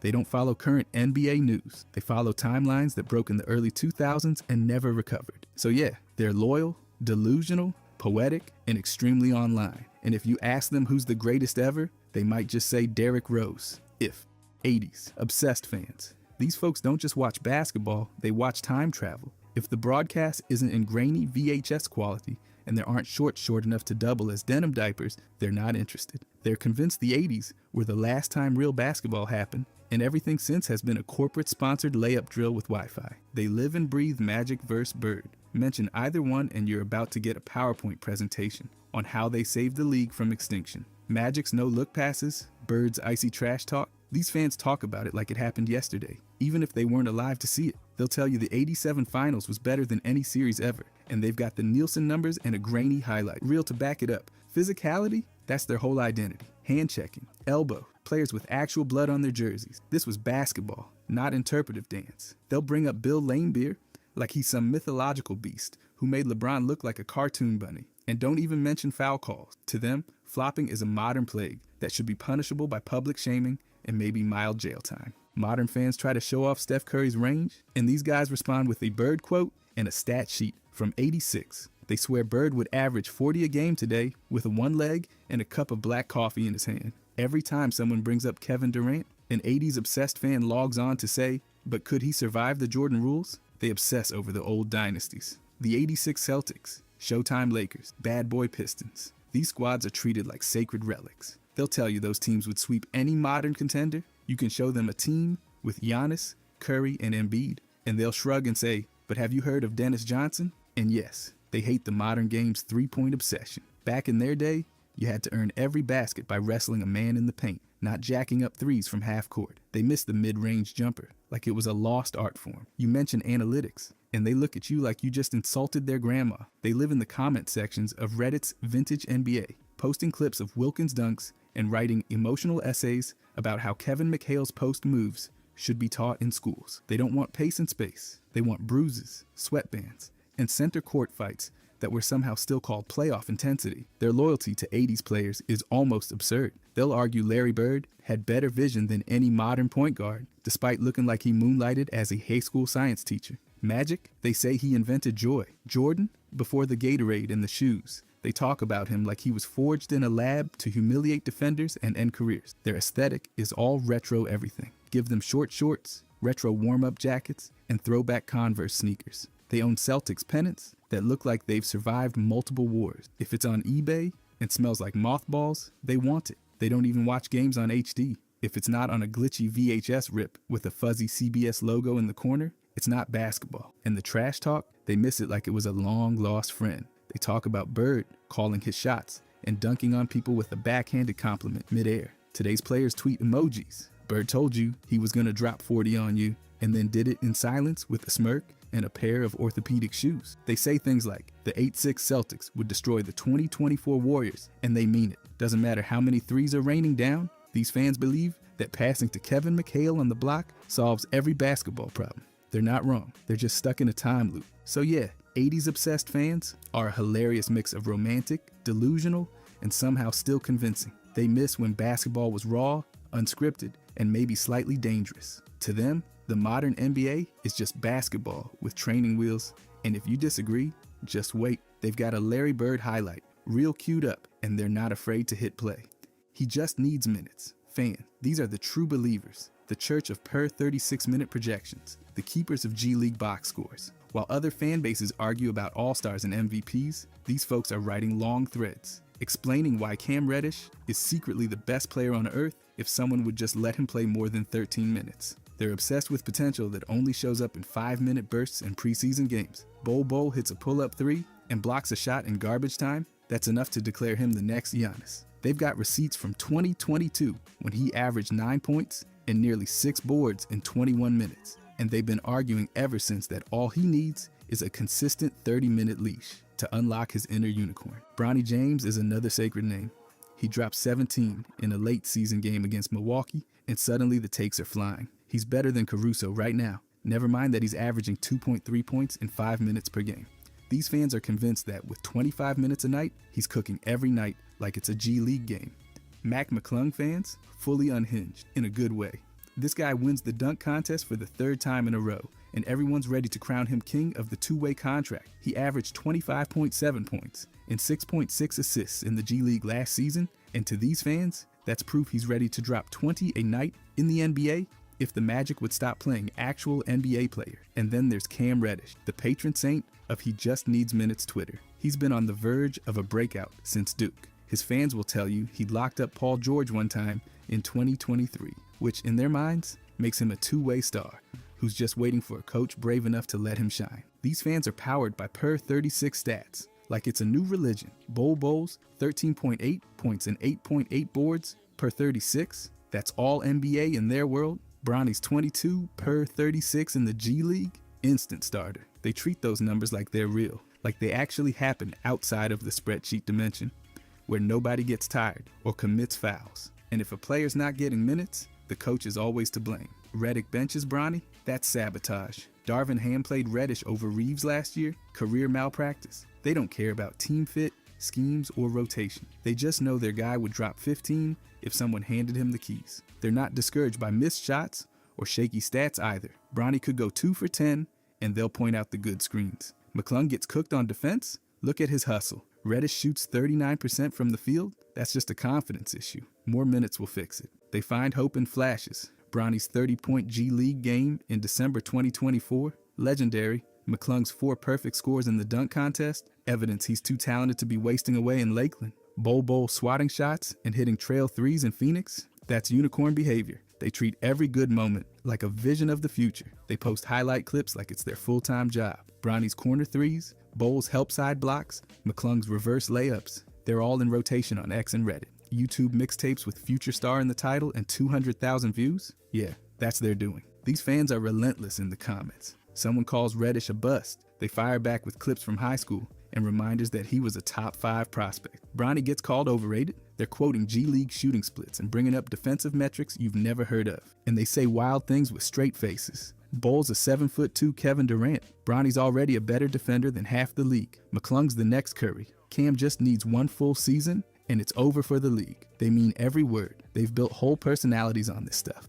So yeah, he just needs minutes. Fans are dramatic, overly optimistic, and completely irrational, but they're also kind of delightful. They believe in hope, hustle, and untapped greatness. They see stars where others see D, NP, and maybe, just maybe, they're right. If someone would just give their guy 25 minutes. Defense wins, championships fans. These are the people who think a properly executed closeout is more exciting than a buzzer beater. They don't care about your 30-point score. If he doesn't know how to hedge on a pick and roll or recover after a switch, then he's just out there getting cooked. These fans have one mantra, and they say it like it's gospel. Offense is optional. Defense is destiny. They live and breathe defensive stats. They can quote defensive rating, defensive box plus minus, and defensive win shares. Like they're reading bedtime stories. You mention Drew Holiday, they'll tell you he averaged nearly 2 steals per game in 2024 and locked down Kyrie Irving in the finals. Rudy Gobert, 3 blocks a game and nearly 8 rebounds. That's Defensive Player of the Year material. They don't even care if he fumbles a pass,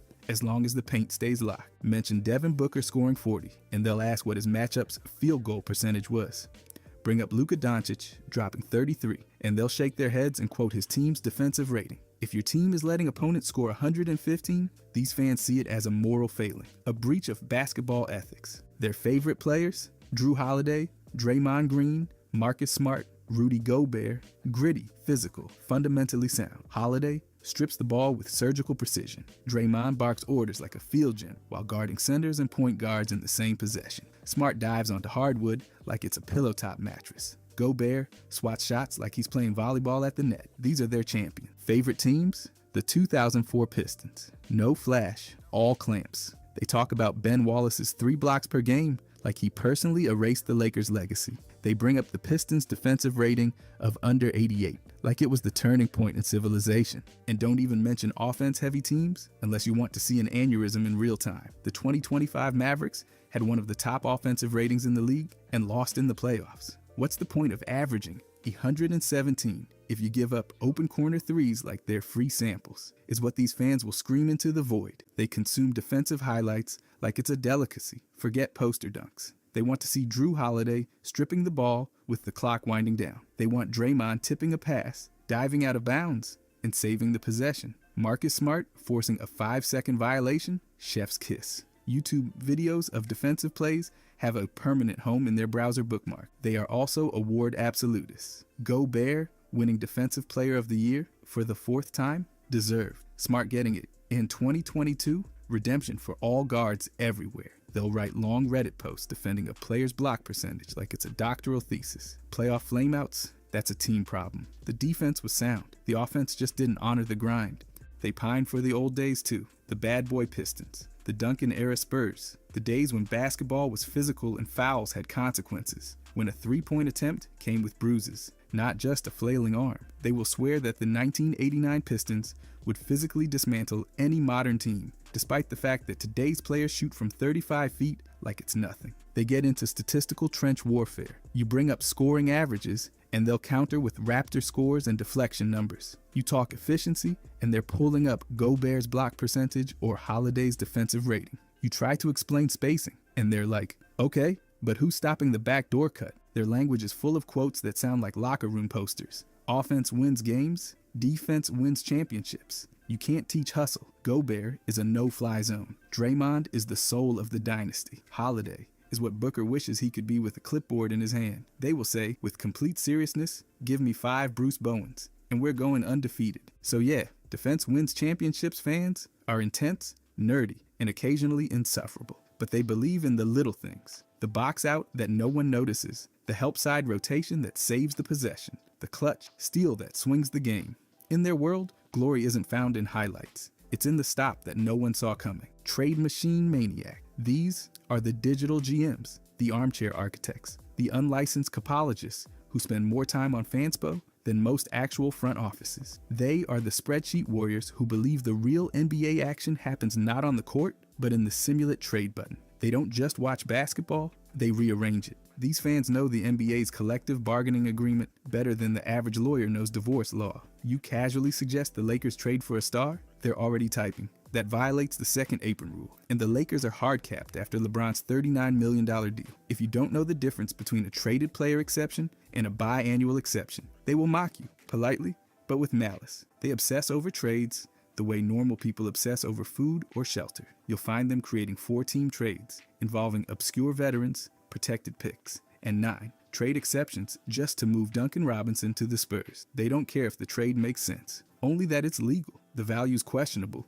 but I got the salaries to match and kept both teams under the first apron. That's the prize. They are fueled by the belief that every role player on their team is secretly worth 2 first-rounders and a young prospect. Lakers fans will trade Rui and Gabe Vincent for Joel Embiid and call it a fair deal, because Philly needs wings. Heat fans want to swap Duncan Robinson for a lottery pick and act surprised when the world laughs. They talk about picks like they're cryptocurrency. Top 8 protections, pick swaps, deferred rights. It's all part of the trade language. You suggest a trade for Laurie, and they'll snap back. Not for less than 3 unprotected firsts. Remember the Rudy Gobert deal? These people treat the 2027 pick protections like sacred scripture. They live in Reddit r/NBA trade ideas and on X, sharing screenshots of 6-team, 10-player trade proposals that look like conspiracy theory flowcharts. Someone always tries to trade Andrew Wiggins for 3 rotation players and a first-round pick, and someone else always reminds them that the Warriors are already above the second apron. And by the way,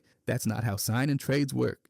Every trade is a galaxy brain experiment. They'll say things like, okay, hear me out. Rockets get Zach LaVine, Bulls get DeAndre Ayton, Lakers get Kevin Durant, Clippers get Bruce Brown, Portland gets D'Angelo Russell, and the Nets get 3 picks in Marcus Morris. Everyone wins. Everyone does not win, but they wrote a 10-paragraph explanation about it anyway. They don't just build trades, they build empires. They'll recreate the NBA landscape like they're Napoleon with a laptop. They'll fix your team's cap sheet, rebuild your roster, and explain how you could have landed Mikal Bridges if you just included that 2029 second rounder. No one asked, but that doesn't matter. They already made the post. They believe the trade machine is a mirror that shows the true NBA, not the product on the floor, but the one on spreadsheets, in front office war rooms, deep inside luxury tax projections. For them, watching a game is fun, but refreshing SpotRack's team salary page is spiritual. So when you see someone tweet, here's a 6-team deal where everyone gets better, know that a trade machine maniac fan has just emerged from the shadows. They've got matching salaries, draft equity justification, and absolutely no chip. Cade Cunningham. He was once hyped as one of the next LeBrons, and while that label gets thrown around like confetti, Cade actually gave people reasons to say it. Back in Arlington, Texas, he showed early signs of dominance, then leveled up at Montverde Academy with an undefeated senior season. By college, he was torching the Big 12 at Oklahoma State with over 20 points a game and racking up every award they had lying around. He went first overall in the 2021 draft, and not long after, people were pointing to his stat lines and comparing them to LeBron's early days. He even outdid LeBron's age record with a 25-8-8 game that included 5 3-pointers. That got loud. Then came the injury, left shin stress fracture, season done. But instead of fading out, he came back like nothing happened. 22.7 points, 7.5 assists. New max deal worth $269 million. The next season, even better. He averaged 26.1 points and ranked top 10 in scoring and assists. He made his first All-Star game, landed All-NBA, and pushed Detroit into the playoffs for the first time in 6 years. In the postseason, he dropped a playoff triple-double and averaged 25 points, nearly 9 assists, and over 8 boards. So, is he the next LeBron? Not really, but he's carved out his own lane. Cooper Flagg. He started in tiny Newport, Maine, but his game was never small. As a freshman at Nokomis, he stacked over 20 points, 10 boards, and nearly 4 blocks a game. Then became the first freshman to win Maine's Top Player Award After transferring to Montverde, he helped them go undefeated, grabbed multiple national awards, and proved he belonged in every top recruit convo. By the time he hit Duke, the next LeBron buzz was heating up. He dropped 42 points in an ACC game, set school records, and led Duke to the Final Four. And yeah, he won so many awards that his trophy shelf probably needs its own insurance policy.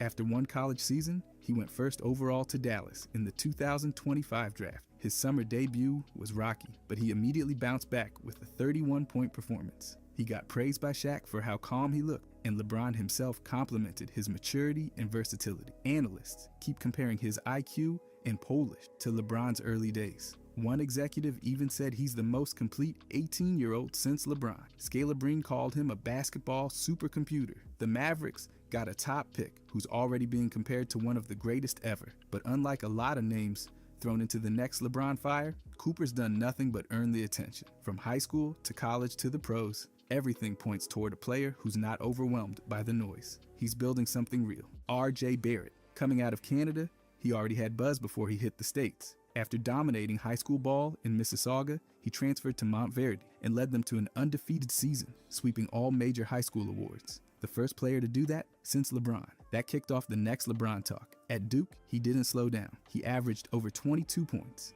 nearly 8 boards, and 4 assists a game, while also grabbing first-team All-American, ACC Player of the Year, and dropping 33 points in his very first game. He even recorded one of Duke's rare triple-doubles. Then came the draft. He was taken 3rd overall by New York in 2019. Before turning 21, he had already put up over 2,000 points, 500 rebounds, and 300 assists. Only a few names have done that, and yes, LeBron's one of them. He averaged around 18 points over 4.5 seasons with the Knicks, but didn't quite reach that superstar tier. In 2023, he got traded to Toronto, and things picked up. He dropped 37 points in one game, earned his first triple-double, and averaged 21 points, over 6 rebounds, and 5 assists in the following season. LeBron comparisons were strong early, especially after the high school awards sweep. Head-to-head, Barrett's held his own statistically, but over time, it's clear there's still a big gap between promise and that legendary legacy. By the way, if you guys want to subscribe,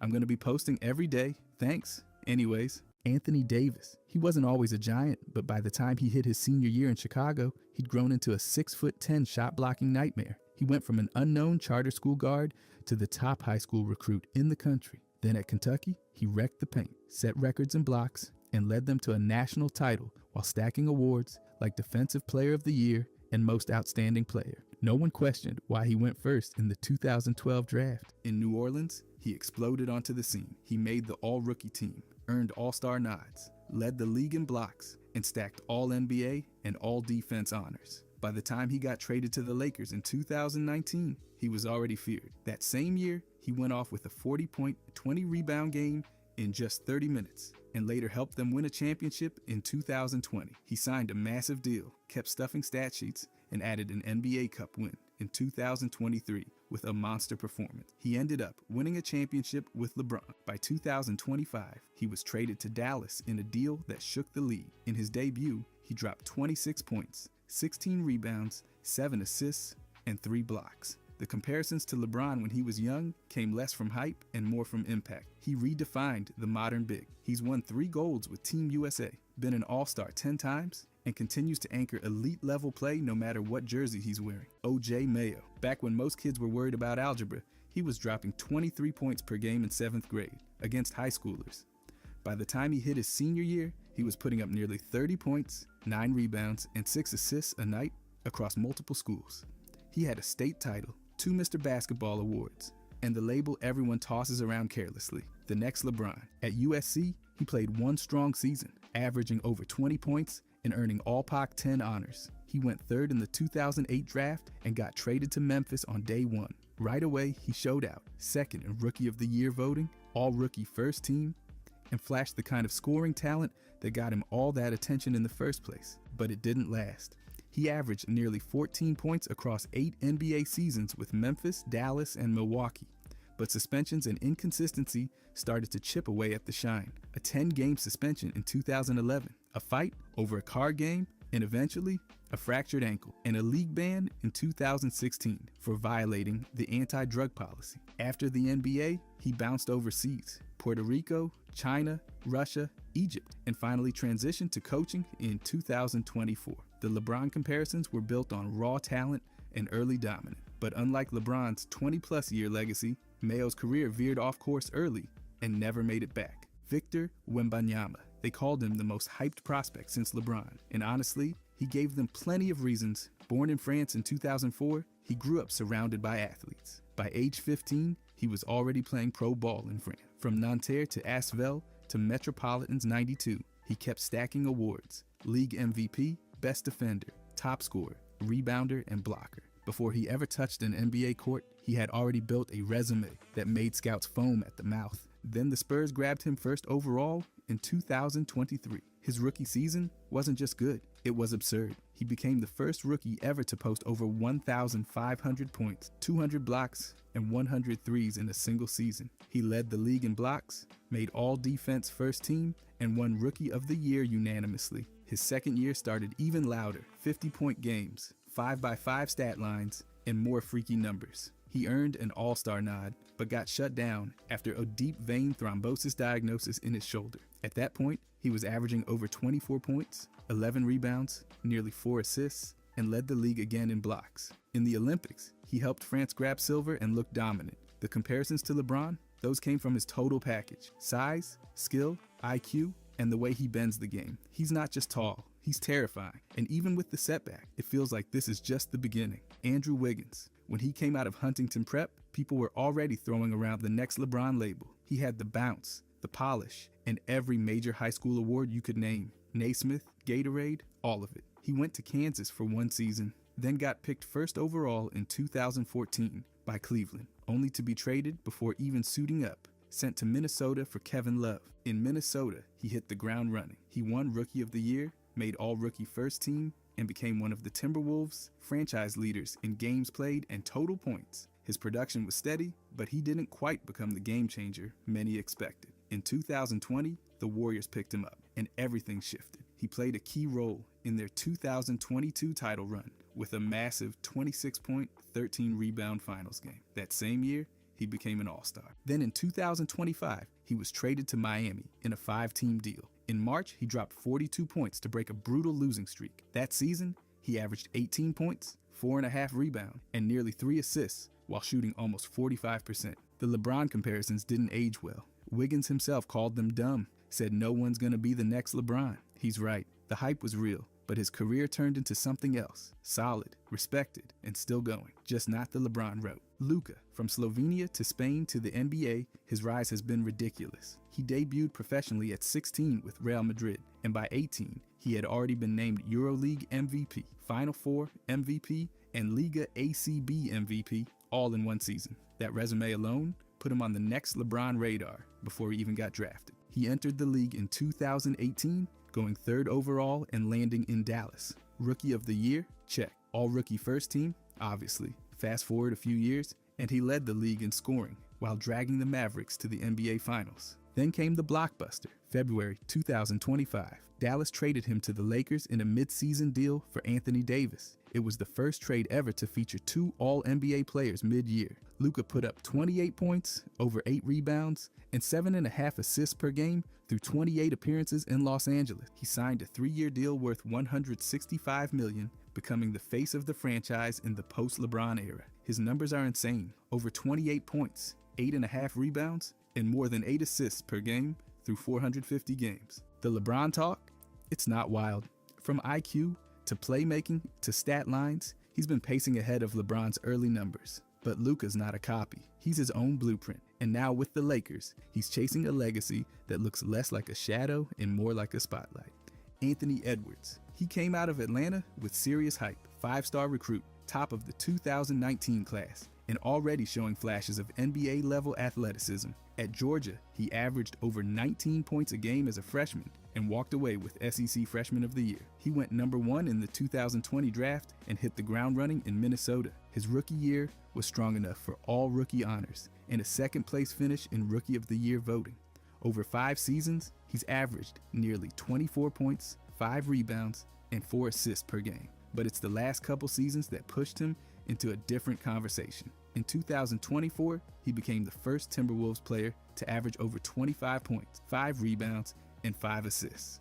Only 3 players, LeBron, Michael Jordan, and Oscar Robertson, had hit 2,000 points, 400 boards, and 400 assists at a younger age. By 2025, he averaged over 27 points, led the league in three-pointers made, and became the youngest player ever to hit 1,000 made threes. In the playoffs, he's averaging almost 27 points, with multiple 40-point performances and 2 straight conference finals appearances. He's drawn LeBron comparisons because of that rare mix of dominance, confidence, and production. Even Shaq compared him to young Kobe and Wade. Edwards called out the pressure, handled the spotlight, and just kept rising. At this point, he's earned his place in the conversation without needing anyone else's legacy. Paolo Banchero. He came into the league with a polished game, and in just 3 seasons, he's already made it clear he's the guy in Orlando. Born in Seattle, he was a 2-sport athlete in high school before locking in on basketball and averaging over 22 points, 11 boards, and nearly 4 assists by his junior year. At Duke, he led them to the Final Four and averaged over 17 points per game as a freshman. He was picked first overall in the 2022 draft and didn't wait to make noise. 27 points, 9 rebounds, 5 assists, and 2 blocks in his debut. Only LeBron had a similar stat line in their first game. He won Rookie of the Year and quickly became the focal point of the Magic offense. His second year, an All-Star selection and a jump to over 22 points per game. Then came 2025. He dropped 50 points in the season opener, missed time with a torn oblique, then came back and casually scored 36 with 10 rebounds. He finished that season averaging nearly 26 points across 46 games. In the playoffs, he's averaged 28 points over 12 career games and hit nearly 45% from deep this past postseason. The LeBron comparisons still pop up. His size, scoring, and poise have kept him could be the best in the East conversation. Orlando clearly agrees. They gave him $239 million to stay and lead their next era. Ben Simmons. He came into the league with hype and expectations that were bigger than his jump shot. Born in Melbourne, moved to Florida, and starred at Montverde, where he was named National Player of the Year. After one season at LSU, where he averaged big numbers but missed the NCAA tournament, he went first overall in the 2016 draft. In Philly, things started strong. Rookie of the Year, All-Star appearances, All-Defense honors, and triple-doubles that had people whispering about LeBron comparisons. LeBron even said Simmons could be better than him if he put in the work. But in the 2021 playoffs, things unraveled. He passed up an open dunk in Game 7, shot 34% from the line, and suddenly that LeBron talk dried up. He held out, got traded to Brooklyn, and spent more time on injury reports than on the court, 90 games in 3 years. By 2025, Brooklyn waived him. He signed a minimum deal with the Clippers and had a decent debut, 12 points, 7 boards, 6 assists. But no one's throwing around LeBron comparisons now. That label, Next LeBron, didn't survive the injuries, the confidence collapse, or the brutal playoff missteps. Today, Simmons is a role player trying to reset his career, not a franchise savior. The skill was real, the flashes were real, but the full picture? Nowhere close to the path LeBron carved out. Zion Williamson. From the moment he exploded onto the scene in high school with gravity-defying dunks, the Next LeBron talk kicked into overdrive. At Spartanburg Day School, he was a 5-star phenom, winning state titles while breaking backboards on YouTube. Then came Duke, where he averaged over 22 points and nearly 9 rebounds, while shooting an absurd 68% from the field. He won every college award they could print and went first overall in the 2019 draft. His rookie debut,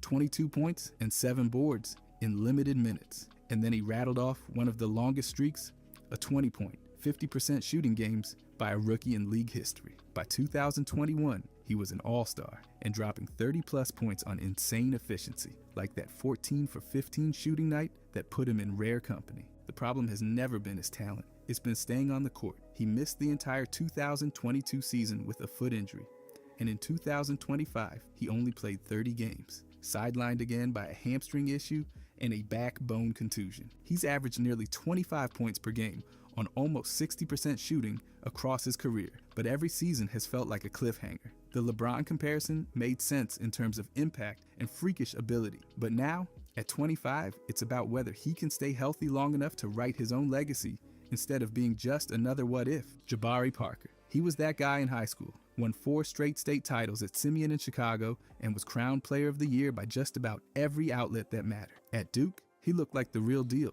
averaged over 19 points, pulled down rebounds, hit threes, and collected awards. By the 2014 draft, he was neck and neck with Andrew Wiggins for top pick talk, and the next LeBron buzz was hanging in the air. He went second overall to Milwaukee, started strong, and then came the first ACL tear. He bounced back, looked solid, then tore it again. After that, things never quite got back on track. He played for 6 teams, over 8 NBA seasons: Bucks, Bulls, Wizards, Hawks, Kings, Celtics, and never stuck long enough to regain that early momentum. He still averaged about 14 points and over 5 boards per game on nearly 50% shooting, but the injuries and the defensive struggles made him expendable fast. Eventually, the NBA door started closing. Then came Barcelona. He signed overseas in 2023, dropped 34 points in one game, the club's highest in over a decade, and kept his career alive. By 2025, he was with Partizan Belgrade in Serbia, playing in the EuroLeague and ABA League.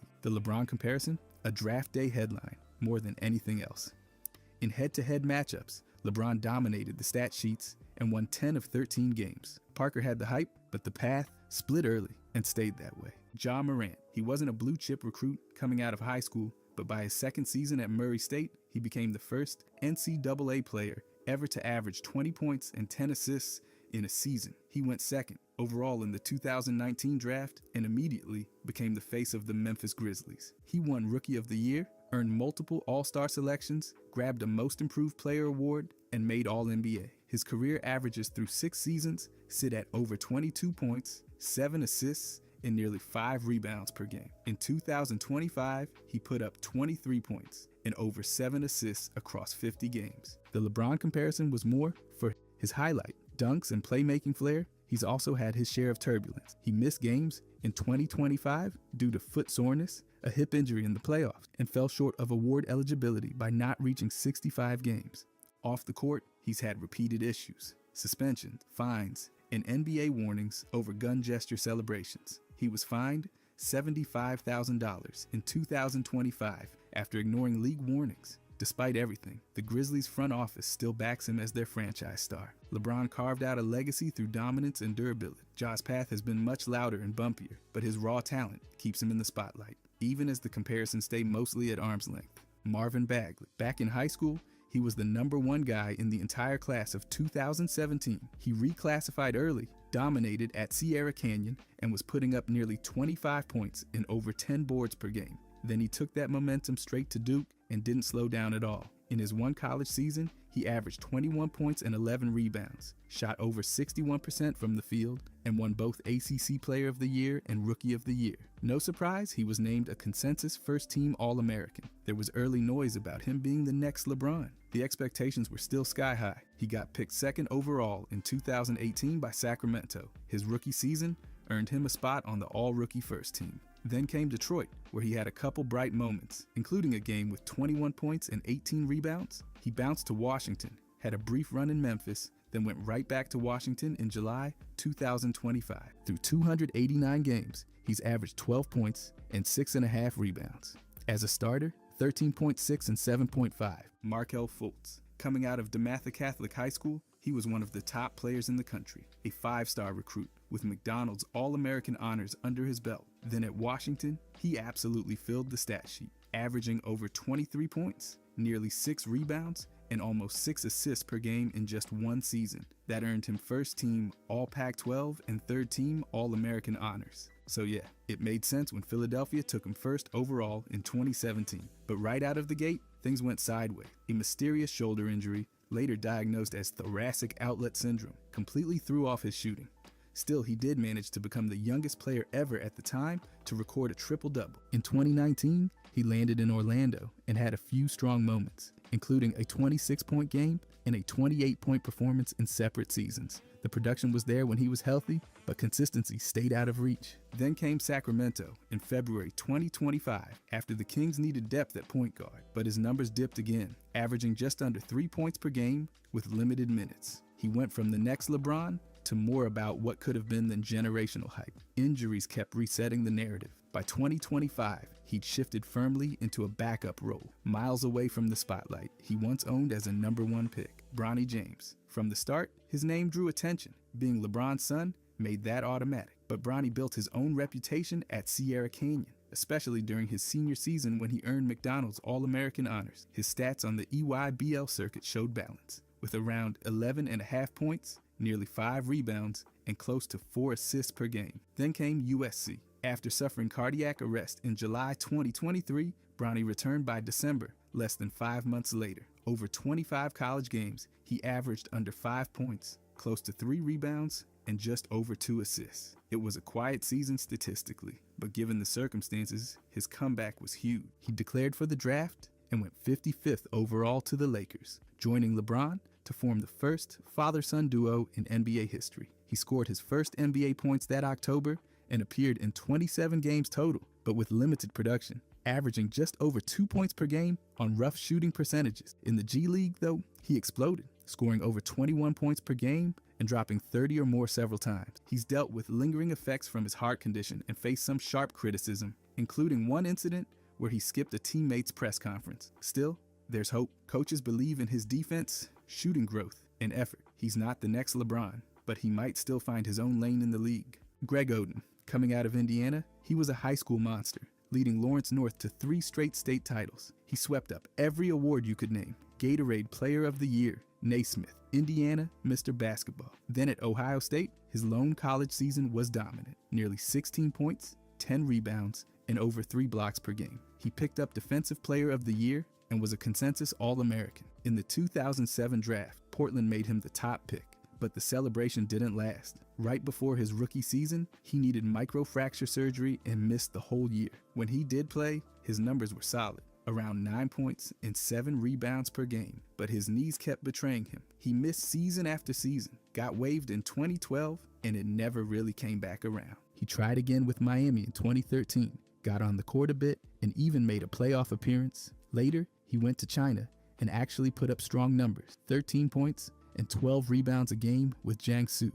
He retired in 2016. Early on, he called the next LeBron, although some comparisons leaned more toward dominant centers like David Robinson. His story isn't about legacy records, it's one of potential crushed by injury. Post-retirement, he turned the page, finished his degree, joined college coaching, and fought off personal demons. For a guy who never played more than 105 NBA games, that's a real comeback. Shabazz Muhammad. He came out of Bishop Gorman High School with the kind of hype most players only dream about. He wasn't just winning awards, he was collecting them like trading cards. Mr. Basketball USA, Naismith Prep Player of the Year, MVP of the McDonald's All-American Game, and champion of the Powerade Jam Fest Dunk Contest. At one point, rivals ranked him #1 in the nation. There were even whispers from fans online, tossing his name into next LeBron territory. At UCLA, he backed up the buzz with nearly 18 points and over 5 rebounds per game in his one season.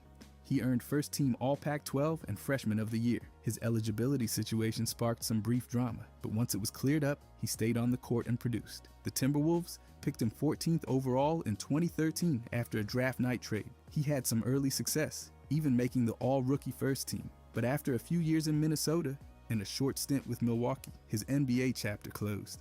Since then, he's bounced around the globe. China, the Philippines, Lebanon, Indonesia, you name it. As of 2025, he's playing in Jakarta. As for the LeBron comparison, that faded fast. They matched up 8 times, with LeBron winning 6. Shabazz never reached that level, but he carved out a long global basketball career that plenty of players would still envy. Emoni Bates. By the time he was in middle school, people were already pointing cameras at him. At 12 years old, he was dropping nearly 30 points and 12 rebounds at AAU events. By high school, he stood close to 6'10" and was a consensus 5-star recruit. He won Gatorade National Player of the Year as a sophomore, something not even LeBron did at that stage. And yeah, a few headlines did go there. Some folks actually said he was better than LeBron at 15, but once he got to college, the story shifted. He started at Memphis in 2021 as the youngest player in college basketball. Injuries and a position change slowed things down. He averaged just under 10 points and only a few rebounds. After transferring to Eastern Michigan, he looked more like himself again. 19 points a game, third-team All-MAC, and a wild 43-point performance. Cleveland grabbed him 49th overall in the 2023 draft. Since then, it's been a two-way deal, sometime with the Cavaliers more time lighting up the G League. His best NBA moment so far, a 25-point game in April 2025. The next LeBron label didn't stick. Some scouts lean more toward a Kevin Durant comparison too. Tall frame, smooth shooter, perimeter style. He hasn't hit that level either, but he's still in the mix, still finding his rhythm in the league. Darius Miles. Out of East St. Louis High School, he lit up the national scene, winning Mr. Basketball USA and landing on the McDonald's All-American squad in 2000. He skipped college altogether and became the 3rd overall pick in that year's draft, going to the Clippers. That made him the highest drafted high school player ever at the time. His rookie season was a hit. He made the all-rookie first team and became the first prep-to-pro player to do it. Across his NBA career, he averaged just over 10 points and nearly 5 rebounds across 446 games. His best game? A wild 47-point outburst. Injuries crushed the momentum. In 2006, he had microfracture surgery on his right knee and missed 2 full seasons. Portland eventually let him go, and he had short stops in Boston and Memphis before his NBA career ended in 2009. There were some next LeBron echoes early on, mostly fan chatter connecting the high school hype and athleticism. But once LeBron arrived, any comparison turned laughable. After the league, Darius shifted gears. He appeared in a couple films, lost a fortune, filed for bankruptcy in 2016, and later opened up about his mental health battles. These days, he co-hosts the Knuckleheads podcast with Quentin Richardson, turning his NBA story into something much bigger than the stat sheet. VJ King. Back in high school, he got buzzed up fast, mostly because he played at St. Vincent St. Mary, where LeBron built his name. As a freshman, King became the first to start there since LeBron, which instantly kicked off comparisons. Then he transferred to Paul VI in Virginia and kept the numbers coming. Nearly 19 points as a junior, then over 23 points, and almost 10 boards his senior year. He earned Gatorade Player of the Year in Virginia and was a 5-star recruit. He committed to Louisville in 2016, and the expectations were sky high. But over 3 seasons, he averaged just over 6 points and under 3 rebounds per game. His sophomore year was the peak. 8.6 points and 3.3 boards while starting every game. After his junior season, he declared for the draft but didn't hear his name called. King signed with the Knicks, but only made it as far as the G League. From there, he took his game overseas, first in the UK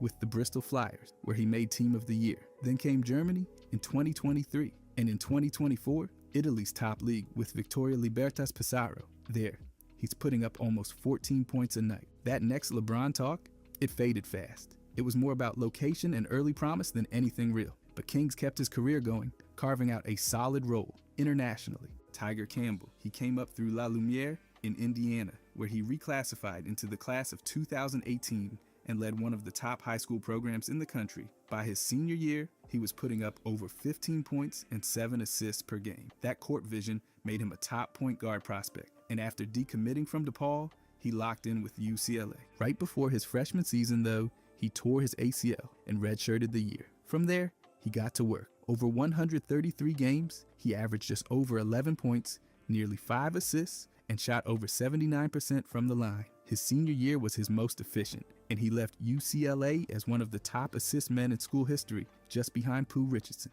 After going undrafted in 2023, he joined the Magic for Summer League, but didn't land on the roster, so he went to France. At Saint-Quentin, he put up nearly 17 points and over 9 assists per 36 minutes. Then it was Germany in 2024, averaging around 13-5 in Bundesliga play. In July 2025, he signed with the Tasmania Jackjumpers for the upcoming NBL season. As for LeBron comparisons, they are completely gone. On top of that, Tiger's always been known for his court IQ and passing, not highlight real dunks or freakish athleticism. His journey's built on precision, patience, and gritty overseas work, not empty hype. Tyreke Evans. Back in high school, he was basically putting up video game numbers, over 32 points, nearly 9 rebounds, almost 6 assists, and 4 steals per game. He earned McDonald's All-American Game MVP and came into college as one of the most hyped players in the country. At Memphis, he ran point and didn't disappoint, averaging over 17 points in his freshman year and picking up multiple freshman honors. Then came the NBA. Sacramento took him 4th overall in 2009, and Tyreke exploded onto the scene. He put up over 20 points, 5 rebounds, and nearly 6 assists per game as a rookie. That put him in rare company. Only LeBron, Michael Jordan, and Oscar Robertson had done it before. He won Rookie of the Year and looked like the league's next big star. He bounced around after that. New Orleans, Memphis, Indiana, and averaged nearly 16 points across almost 600 career games. But it wasn't all smooth. Injuries chipped away at his momentum. And in 2019, he got hit with a suspension for violating the league's drug policy.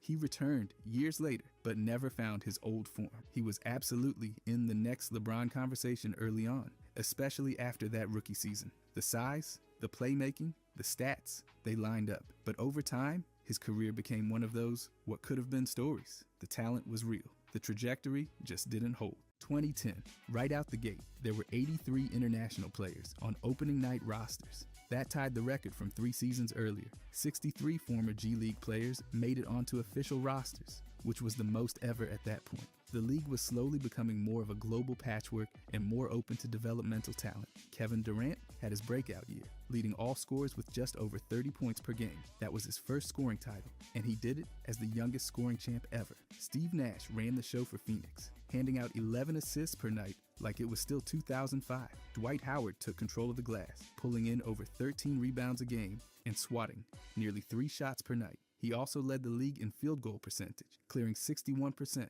Rajon Rondo wasn't too far behind in making noise on the defensive end, leading everyone with over 2 steals per game. Phoenix came in as the league's offensive fireworks crew, averaging 110 points per game. On the other side, Charlotte locked things down, holding teams under 94. The Cleveland Cavaliers finished with the best regular season record at 61-21, but Orlando had the best point differential, outscoring opponents by 614 across the season. Meanwhile, the New Jersey Nets made history no one asked for, losing 70 games and becoming just the 5th team ever to do that. Minnesota wasn't far behind in misery, finishing 15-67 and somehow posting an even worse point differential. In the Western Conference, it was tight. All 8 playoff teams hit the 50-win mark, with just 7 wins separating the 1st and 8th seeds. The Lakers topped the conference with 57 wins, but the Thunder, in the 8th spot, weren't far off with 50. That kind of balance made the West a minefield. The East wasn't as stacked, but Boston made noise in the playoffs, taking out Cleveland and then Orlando, both in 6 games. The finals brought one of the most memorable battles of the decade.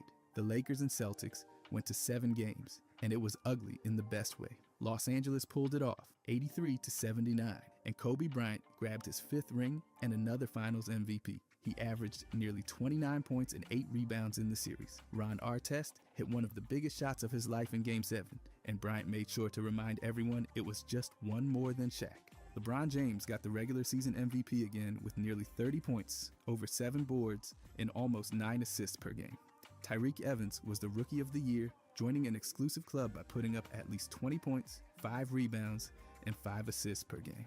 Dwight Howard was named Defensive Player of the Year, Jamal Crawford won 6th Man, and Aaron Brooks took Most Improved. Scott Brooks won Coach of the Year after leading the Thunder's turnaround, and D. Wade snagged All-Star MVP. The draft brought in future stars like Steph Curry, James Harden, and DeMar, but Blake Griffin, the top pick, missed the whole season. The Hall of Fame welcomed legends like Michael Jordan, John Stockton, David Robinson, and Jerry Sloan. Then there was the Gilbert Arenas gun mess, which got him and Javaris Crittenton suspended. There was also a referee lockout at the start, and the Nets got bought by Mikhail Prokhorov, laying the groundwork for their Brooklyn move. Steve Nash casually hit over 93% of his free throws. The Suns led in 3-point shooting and assists, and the All-Star game set an attendance record with over 108,000 people.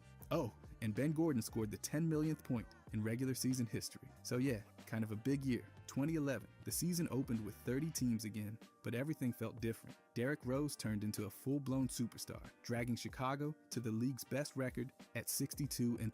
At just 22, he became the youngest, most valuable player ever, averaging 25 points and nearly 8 assists a game. The Cavaliers, after LeBron James's exit, fell straight into the abyss, finishing with only 19 wins. Their point differential was a stunning minus 739, the worst in the league. Meanwhile, Miami brought together their flashy trio of LeBron, D. Wade, and Chris Bosh. After a clunky 9-8 start, they ended up 58-24.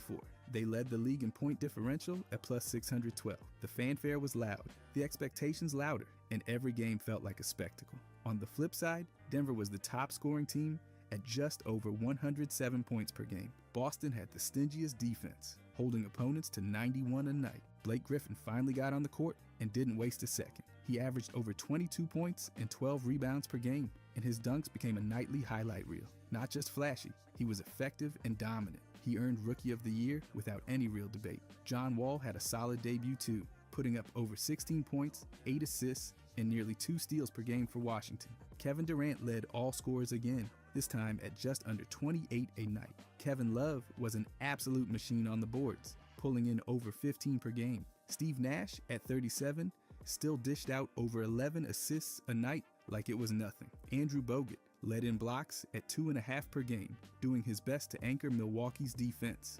The playoffs were chaos in the best way. Miami steamrolled through the East, taking out Philadelphia, Boston, and then top-seeded Chicago, all in 5 games each. That Bulls team had the MVP, the Coach of the Year in Thibs, and the best record, but Miami's pressure completely shut them down. Out west, Dallas became the story. They went 57-25 in the regular season, then destroyed the Lakers in the second round with a 4-game sweep. That ended Phil Jackson's coaching career. Dirk Nowitzki caught fire, averaging over 32 points in the conference finals against Oklahoma City and shooting 55% from deep. Memphis, as an 8 seed, pulled off the rarest upset by knocking out the Spurs, who had 61 wins. The finals saw the Mavericks take on the Heat, and Dallas handled their business. They beat Miami 4-2. Dirk averaged 26 points and almost 10 rebounds, finally getting his title and shaking off all the playoff scars. LeBron, though, had a rough series. His scoring dipped to under 18 per game, and he caught all kinds of criticism for disappearing in key moments. Dallas' comeback in Game 2, overcoming a 15-point deficit in under 8 minutes, was the moment everything shifted. Lamar Odom won 6th man with solid numbers. Kevin Love took Most Improved. Dwight Howard won Defensive Player of the Year for the 3rd straight time. Kobe Bryant dropped 37 in the All-Star game and took that MVP. Thibs won Coach of the Year in his debut season. Off the court, Jerry Sloan resigned mid-season after over 2 decades with Utah. There were logo changes from Cleveland, Golden State, the Clippers, and Utah. And Kevin Love had the first 30-point, 30-rebound game since the early 80s. Dirk got his ring. Miami's Big Three got a hard lesson, and the league got a season worth remembering. By the way, if you guys want to subscribe, I'm going to be posting every day. Thanks. Anyways, 2012. Everything started late because of the lockout, which stretched 161 days and shut down all preseason games. That gave us a 66-game sprint starting on Christmas. Fewer games meant less margin for error, and some teams clearly weren't ready. The Bulls still managed to grab the top seed at 50-16, but Miami was right behind them and locked in when it counted. LeBron James put together one of the most complete seasons ever. He won Most Valuable Player for the 3rd time, topping the league in efficiency, win shares, box plus minus, and value over replacement player. He also finally got the ring everyone said he needed. Miami ran through the East, then beat Oklahoma City in the finals, 4-1. James averaged 28 points, 10 rebounds, and over 7 assists per game in the series and was named Finals MVP. After all the drama the year before, he finally closed the deal. The Thunder reached the finals, thanks to their young core. Kevin Durant led the league with 28 points per game, and James Harden won 6th Man of the Year. Russell Westbrook made the All-NBA second team, and Serge Ibaka swatted a ridiculous 3.6 blocks per game. That squad had the talent, but they ran into a Heat team that figured everything out at the right time. Chicago's run came to a sudden stop when Derrick Rose tore his ACL in Game 1 of their first-round series. The top-seeded Bulls were bounced by the 8th-seeded Sixers in 6 games. That injury changed the entire trajectory of the playoffs, and honestly,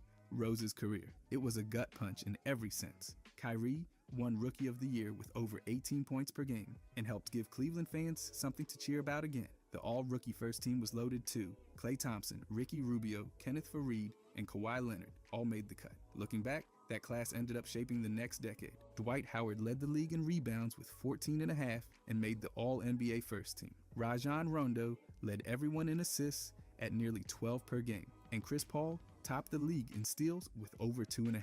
Tyson Chandler anchored the Knicks' defense and won Defensive Player of the Year, while also leading the league in field goal percentage at just under 68%. Kevin Love had a monster season and was rewarded with second-team honors and Most Improved Player. He even dropped a 31-point, 31-rebound game against New York in November, something no one had done since Moses Malone. Ryan Anderson made a leap too, helping Orlando stay competitive with his shooting. Brandon Roy retired due to his knees, which was brutal. The league also said goodbye to the New Jersey version of the Nets, who were set to move to Brooklyn next season. And Charlotte, well, they set a record nobody wanted by finishing with the worst win percentage ever at 7-59. That's a 10% mark. Yes, worse than those Sixers teams. David Stern made waves again by vetoing a Chris Paul trade to the Lakers, citing basketball reasons, which set off a wave of conspiracy theories and frustration. The Clippers ended up getting Paul instead and changed their future entirely. The Spurs quietly went 60-16, but their playoff run was cut short in the conference finals by the Thunder. The arenas got facelifts too. Indiana's was renamed to Bankers Life Fieldhouse, and Oklahoma City's became Chesapeake Energy Arena. And just like that, the league transitioned from chaos to dominance in less than 6 months. 2013, the season started with the Brooklyn Nets making their debut and ended with Miami repeating as champions. They won 66 games in the regular season, the best record in the league, and strung together a 27-game win streak, the second longest in NBA history. That run got snapped by Chicago in late March, but the message was already clear. They weren't messing around. LeBron James took home his 4th most valuable player trophy. He averaged 27 points, 8 rebounds, and 7 assists per game while shooting over 56% from the field. He also dominated the advanced metrics again, leading in efficiency and impact across the board. Miami powered through the East and reached the finals for the 3rd straight time. The finals matchup was a classic. San Antonio pushed the series to 7 games behind strong performances from Tim Duncan and Tony Parker. But Miami pulled it out in the end. Ray Allen hit a legendary corner 3 in Game 6 to keep the series alive. LeBron followed with 37 points in Game 7 and secured his 2nd Finals MVP. Out west, San Antonio looked like a well-oiled machine. They weren't flashy, just consistent. Duncan, Parker, and Manu kept them steady, and they nearly took the title. Golden State emerged as a real threat too, returning to the playoffs behind the rise of Steph Curry. He set the all-time single-season record for 3-pointers with 272 and became must-watch TV. The Oklahoma City Thunder made a huge decision before the season even started, trading James Harden to Houston. That move shifted everything. Harden exploded with the Rockets, while Oklahoma City lost a major piece of their finals core. Kevin Durant still had a strong year, but they never quite felt the same. Carmelo Anthony led the league in scoring with nearly 29 points per game, helping the Knicks earn the 2nd seed in the East. J.R. Smith came off the bench firing and won 6th Man of the Year. They looked like contenders again, at least for a moment. Damian Lillard won Rookie of the Year, averaging nearly 20 points and dishing out 6 assists per game. He started every game for Portland and didn't look like a rookie doing it. Paul George took a huge leap in Indiana and grabbed Most Improved Player. He also made the All-NBA 3rd team and helped the Pacers push Miami to 7 games in the Eastern Conference Finals. Marc Gasol anchored Memphis's defense and won Defensive Player of the Year. He helped them reach the Western Conference Finals for the first time ever. George Karl coached Denver to 57 wins and won Coach of the Year. And Masai Ujiri, who built that team, was named Executive of the Year. Rajon Rondo led the league in assists at just over 11 per game, even though he missed the last part of the season. Chris Paul topped the steals chart again. Serge Ibaka swatted 3 blocks a night, and DeAndre Jordan shot 64% from the field. Jose Calderone led in free throw shooting, and Kyle Korver was lethal from deep at nearly 46%. The Lakers had a nightmare year. Dwight Howard and Steve Nash didn't mesh. Kobe Bryant tore his Achilles in April, and they got bounced in the 1st round. Brandon Roy stayed retired, and Jerry Buss passed away, marking the end of an era in Los Angeles. It was a season packed with emotion, change, and moments that would echo for years. 2014, San Antonio was still mad about the way things ended the year before, and they took it out on the entire league. They finished with 62 wins, then ran through the playoffs and smoked Miami in the finals, 4-1. That made it 5 titles for the Spurs. And Kawhi Leonard, at just 22, walked away with Finals MVP. The series wasn't close. San Antonio's ball movement and depth just dismantled everything in their path. Kevin Durant finally won Most Valuable Player. He averaged 32 points, nearly 8 rebounds, and over 5 assists. He gave a now famous speech, dropped 60 in a game, and led the Thunder to 59 wins. LeBron James was still elite, but this was Durant's regular season. The Heat still got back to the finals for the 4th year in a row, but that whole not 5, not 6 thing was starting to feel distant. Joakim Noah did everything for Chicago and took home Defensive Player of the Year. He ran the offense, protected the paint, and kept the Bulls relevant even without Derrick Rose. Michael Carter-Williams won Rookie of the Year for the Sixers, who were mostly known for losing 26 straight games and chasing lottery balls. Goran Dragic took Most Improved for helping the Suns overachieve. Though Phoenix still missed the playoffs, despite winning 48 games, Chris Paul led the league in assists and steals again, with DeAndre Jordan cleaning the glass and shooting nearly 68%. Anthony Davis blocked almost 3 shots per game. Kyle Korver hit a 3 in 127 straight games, setting a new league record. He also led the league in three-point percentage at nearly 47%. Steph Curry was right behind him, hitting 261 threes and leading the league in free throw percentage at almost 89%. The playoffs were chaos in the best way. The first round had 5 series go to 7 games.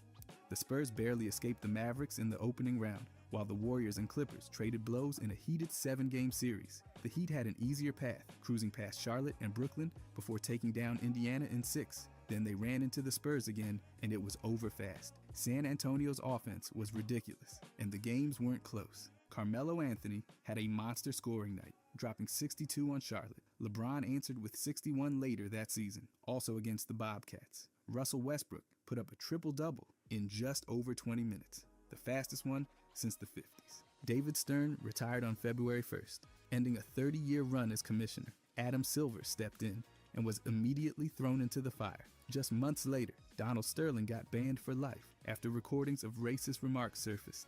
That shook the league and led to a forced sale of the Clippers. Phil Jackson returned to New York, but not on the bench. He took over as president of basketball operations. The Knicks, Celtics, and Lakers all missed the playoffs for the first time ever in the same season. Charlotte made the playoffs for just the second time in franchise history and prepared to return to being the Hornets. And with all that, the Spurs reminded everyone how a team built on discipline, movement, and actual passing could still win it all. No drama, just results. 2015, the Golden State Warriors didn't just arrive, they took over. Behind first-year head coach Steve Kerr and an offense that broke all kinds of brains, they won 67 games and stormed through the playoffs to win their first title since 1975. Steph Curry was unstoppable and earned his first Most Valuable Player award, averaging 23 points and over 7 assists, while hitting shots that made defenders question their life choices. In the finals, Golden State took out Cleveland in 6 games. Andre Iguodala came off the bench to start midway through the series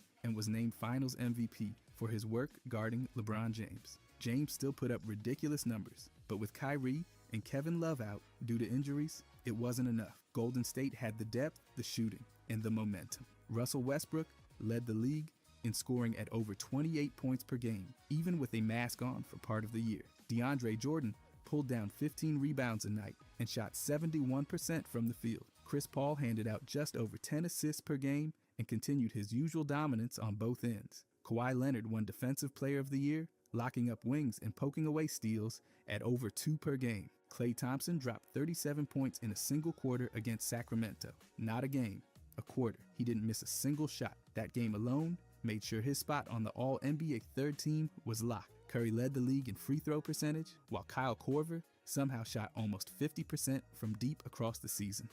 LeBron James returned to Cleveland and dragged a new-look Cavaliers team to the finals. The franchise also added Kevin Love in a blockbuster trade, but injuries decimated their rotation. Still, they pushed Golden State to 6 games and gave fans a preview of battles to come. Atlanta had their best season ever. They went 17-0 in January, and their entire starting 5 was named Eastern Conference Player of the Month. Mike Budenholzer won Coach of the Year, and the Hawks made the conference finals after finishing with 60 wins. Bob Myers took Executive of the Year for building the Warriors monster. Andrew Wiggins won Rookie of the Year for Minnesota, while Lou Williams took 6th man after providing instant offense for Toronto. Jimmy Butler stepped up in a big way and grabbed Most Improved, averaging over 20 points per game while playing elite defense for Chicago. The Rockets had their moment too, coming back from a 3-1 deficit against the Clippers in the second round. James Harden earned first-team All-NBA honors, and Dwight Howard held down the paint, but Golden State was just on another level. Dirk Nowitzki passed Hakeem to become the highest-scoring foreign-born player in league history. Kobe Bryant passed Michael Jordan on the all-time scoring list before his season ended early due to another injury, and somehow, both the Knicks and Lakers managed to lose over 60 games in the same season, a first for either franchise. It was a year of dominance, comebacks, milestones, and the official start of the Warriors dynasty. They didn't just win, they changed everything. 2016, Golden State didn't just run the table, they shattered it. The Warriors went 73-9, topping the Bulls' legendary 72-win season and setting a new standard for regular season dominance. Steph Curry led the charge and became the first unanimous most valuable player ever, averaging just over 30 points while hitting 402 threes. He also led the league in steals and hit over 90% of his free throws. But none of that stopped Cleveland from flipping the script. The Cavaliers came back from a 3-1 deficit in the finals, the first time that had ever happened, and snatched the title in Game 7.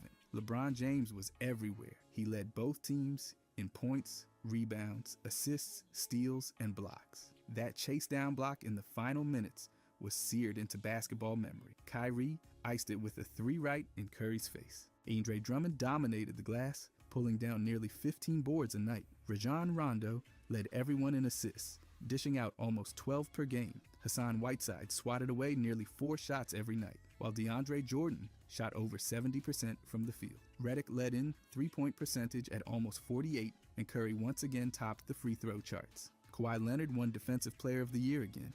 He kept locking down opposing stars while scoring efficiently and quietly, dragging San Antonio to 67 wins. The Spurs also went 40 and won at home. Steve Kerr took Coach of the Year, but it was Luke Walton who led Golden State to most of those early wins, while Kerr recovered from back surgery. Karl Anthony Towns won Rookie of the Year with ease, averaging 18 and 10 and flashing skills up way beyond his years. McCollum took Most Improved after jumping from a bench guy to a full-time starter and scoring over 20 per game. Jamal Crawford won 6th Man of the Year again, still breaking ankles off the bench. Kobe Bryant played his final season, and on the last night of the regular season, he dropped 60 points against Utah. The same night, Golden State got win number 73. It was one of the most surreal closing nights in league history. Tim Duncan and Kevin Garnett also retired that year, signaling the true end of an era. The playoffs had drama from the jump. Portland, who wasn't supposed to do much after losing most of its starters, made it to the second round. Toronto reached the Eastern Conference Finals for the first time ever, riding DeMar and Kyle Lowry past the Pacers and Heat. Miami made it that far without Chris Bosh, who was sidelined again due to health concerns. And in the West, Oklahoma City almost ended Golden State's run early. They went up 3-1 in the conference finals, but then Curry and Klay Thompson went nuclear. Thompson dropped 11 threes in Game 6 to bring them back from the brink, and the Warriors took Game 7 to move on. Then the finals flipped everything upside down. Draymond Green got suspended for Game 5. Andrew Bogut got hurt. LeBron and Kyrie exploded for 41 each in Game 5. The rest was history. Cleveland's first title. LeBron's promise delivered. A 73-win team beaten. A block, a shot, a comeback that broke logic. And just like that, one of the most unforgettable seasons ever had its perfect ending. 2017, Golden State took things personally. After blowing a 3-1 lead the year before, they added Kevin Durant and turned into a cheat code. They finished 67-15 in the regular season, then steamrolled through the playoffs with a 16-1 record. That's the best postseason mark in league history. Durant won Finals MVP, averaging 35 points per game and hitting clutch shots over LeBron James like it was nothing. The Cavaliers made their third straight finals trip too, but this time it felt different. Golden State had too much firepower. Still, LeBron put up absurd numbers and became the first player ever to average a triple-double in the final. Cleveland lit up in Game 4 with 49 points in the first quarter and 86 in the first half, both finals records. But the Warriors didn't blink. Russell Westbrook took home Most Valuable Player after one of the wildest individual seasons ever. He averaged 31 points, 10 rebounds, and over 11 assists per game, and broke the single-season triple-double record with 42. He became the second player in league history to average a triple-double for a full season, joining Oscar Robertson. He also led the league in efficiency rating. James Harden led the league in assists and turned Houston into a juggernaut under new coach Mike D'Antoni. The Rockets won 55 games, launched threes like they were layups, and Eric Gordon won 6th Man of the Year. Giannis won Most Improved after evolving into a matchup nightmare and dragging Milwaukee to the playoff. Draymond Green won Defensive Player of the Year, leading the league in steals and anchoring Golden State's defense. Rudy Gobert blocked nearly 3 shots a night for Utah. Hassan Whiteside grabbed over 14 rebounds per game, and DeAndre Jordan finished first in field goal percentage at over 71%. McCollum led all players in free throw percentage, and Kyle Korver again topped the league in three-point shooting. Malcolm Brogdon won Rookie of the Year in a weak class, but played solid, efficient basketball for Milwaukee. Dirk Nowitzki became just the 6th player in history to reach 30,000 points. Devin Booker had a ridiculous 70-point game against Boston, the youngest ever to hit that mark. The All-Star game had its own chaos. Anthony Davis scored 52 points and won MVP in front of his home crowd in New Orleans. The game was moved there after the league pulled it from Charlotte due to controversy around local legislation. LeBron passed Michael Jordan in all-time playoff points and kept stacking records. San Antonio won 61 games, quietly doing what they always do, and extended their streak to 20 straight winning seasons. They also swept Memphis and Houston in the playoffs before falling to Golden State in the conference finals. The Warriors started that postseason 15-0 before Cleveland finally stole one in Game 4 of the finals. The league shifted dramatically that year. Durant joining a 73-win team turned the Warriors from elite to inevitable. Westbrook's rage-fueled stat machine season gave fans something to obsess over, while Houston's run-and-gun style changed the way teams approached spacing and shooting. The year was filled with milestones, scoring explosions, and playoff dominance. The finals weren't close, but the path there was wild. It felt like the balance of power had been permanently altered, and in a way, it had. Golden State wasn't just winning. They were redefining what dominance looked like. 2018. The Golden State Warriors weren't chasing a record this time. They were just chasing rings. They ended the season with 58 wins, a little more human than before, but still an absolute nightmare in the playoffs. They bulldozed their way through the West and then steamrolled Cleveland in the finals, sweeping them 4-0. Kevin Durant grabbed his second straight finals MVP, torching defenders and making the big moments look easy. LeBron James made it to the finals again, his 8th straight trip, dragging a flawed Cavaliers roster every step of the way. He led the entire league in playoff scoring and played every game like it was a one-man campaign for basketball survival. That J.R. Smith Game 1 blunder, that didn't help. James Harden finally got his Most Valuable Player award after leading the league in scoring with just over 30 points a night and pushing Houston to a franchise-best 65 wins. They took Golden State to 7 games in the Western Conference Finals, but Chris Paul missed the last 2 games with a hamstring injury, and the Rockets missed 27 straight threes in Game 7. The math said shoot more, but reality said stop. Russell Westbrook averaged a triple-double again, but this time, nobody threw a parade. He led in assists, but the novelty was wearing off. Andre Drummond led in rebounds again, pulling down 16 a game. Victor Oladipo turned into a star with Indiana, won Most Improved, and led the league in steals. Anthony Davis blocked over 2.5 shots per game. Rudy Gobert won Defensive Player of the Year, and Clint Capella led the league in field goal percentage. Ben Simmons took Rookie of the Year in a race that annoyed everyone. Some people didn't think he should count as a rookie, but the voters didn't care. He helped lead the Sixers to their first playoff berth since 2012. Joel Embiid played real minutes, and the process finally looked like a team. Darren Collison quietly led the league in three-point shooting, and Steph Curry once again topped the free throw leaderboard at 92%. Lou Williams won Sixth Man of the Year for the second time, still doing that microwave scoring thing off the bench. McCollum was automatic from the line at over 91%. The Warriors, as usual, didn't have a player lead the league in anything, but they had everything else. Toronto won 59 games and finished first in the East, then got absolutely stomped by LeBron and company in the second round. That sweep ended the Raptors' run as constructed, and it cost Dwayne Casey his job, even after winning Coach of the Year. Boston made a deep playoff run without Kyrie or Gordon Hayward, both sidelined with injuries. Jason Tatum stepped up huge, dunked on LeBron in the conference finals, and nearly knocked out the Cavs. It took 7 games for Cleveland to survive that series. The All-Star Game had a new format. Instead of East versus West, captains picked teams like it was recess, and LeBron's squad beat Steph Curry's in a game that was actually competitive for once. Donovan Mitchell gave Utah a new identity, leading them to the second round as a rookie. The West stayed brutal, and the East kept shifting. But in the end, the Warriors still had Durant, Curry, Clay, and Draymond, and that was more than enough. Again, 2019, the dynasty cracked. After 5 straight trips to the finals, Golden State fell. Toronto took the crown in 6 games, and Kawhi Leonard walked off with Finals MVP after delivering one of the most dominant playoff runs in recent memory. The Raptors weren't a fluke. They were deep, relentless, and fearless. Pascal made the leap, Kyle Lowry came through, and the entire country of Canada got a parade. The finals weren't just about who won, they were about who went down. Kevin Durant tore his Achilles in Game 5. Klay Thompson tore his ACL in Game 6. The Warriors were already missing pieces, but those injuries ended any chance of a comeback. Just like that, the run was over. James Harden had another unreal scoring season, dropping over 36 a game and going on a 32-game streak of scoring at least 30. That's the second longest run in league history. He didn't win MVP though. That went to Giannis, who led Milwaukee to the best record in the league and stuffed the stat sheet on both ends. Mike Budenholzer took Coach of the Year, and John Horst won Executive after building a juggernaut around him. Paul George led the league in steals, while Miles Turner took the blocks crown. Rudy Gobert locked down the paint for Utah again and grabbed Defensive Player of the Year. Andre Drummond kept doing Andre Drummond things, leading in rebounds at over 15 a game. Westbrook led in assists and averaged another triple-double, but people had definitely stopped freaking out about it. Luka won Rookie of the Year for Dallas. He came in playing like a vet and put the league on notice immediately. Trae Young got most of the buzz in the second half, but it was Luka who kept piling up the numbers from day one. Ben Simmons and Joel Embiid helped bring Philly back to relevance, and the Sixers came within a couple bounces of advancing, literally. That Kawhi Game 7 buzzer beater in Toronto will live forever. Victor Oladipo missed most of the season, but Indiana still pushed forward behind Miles Turner's defense and Bojan's shooting.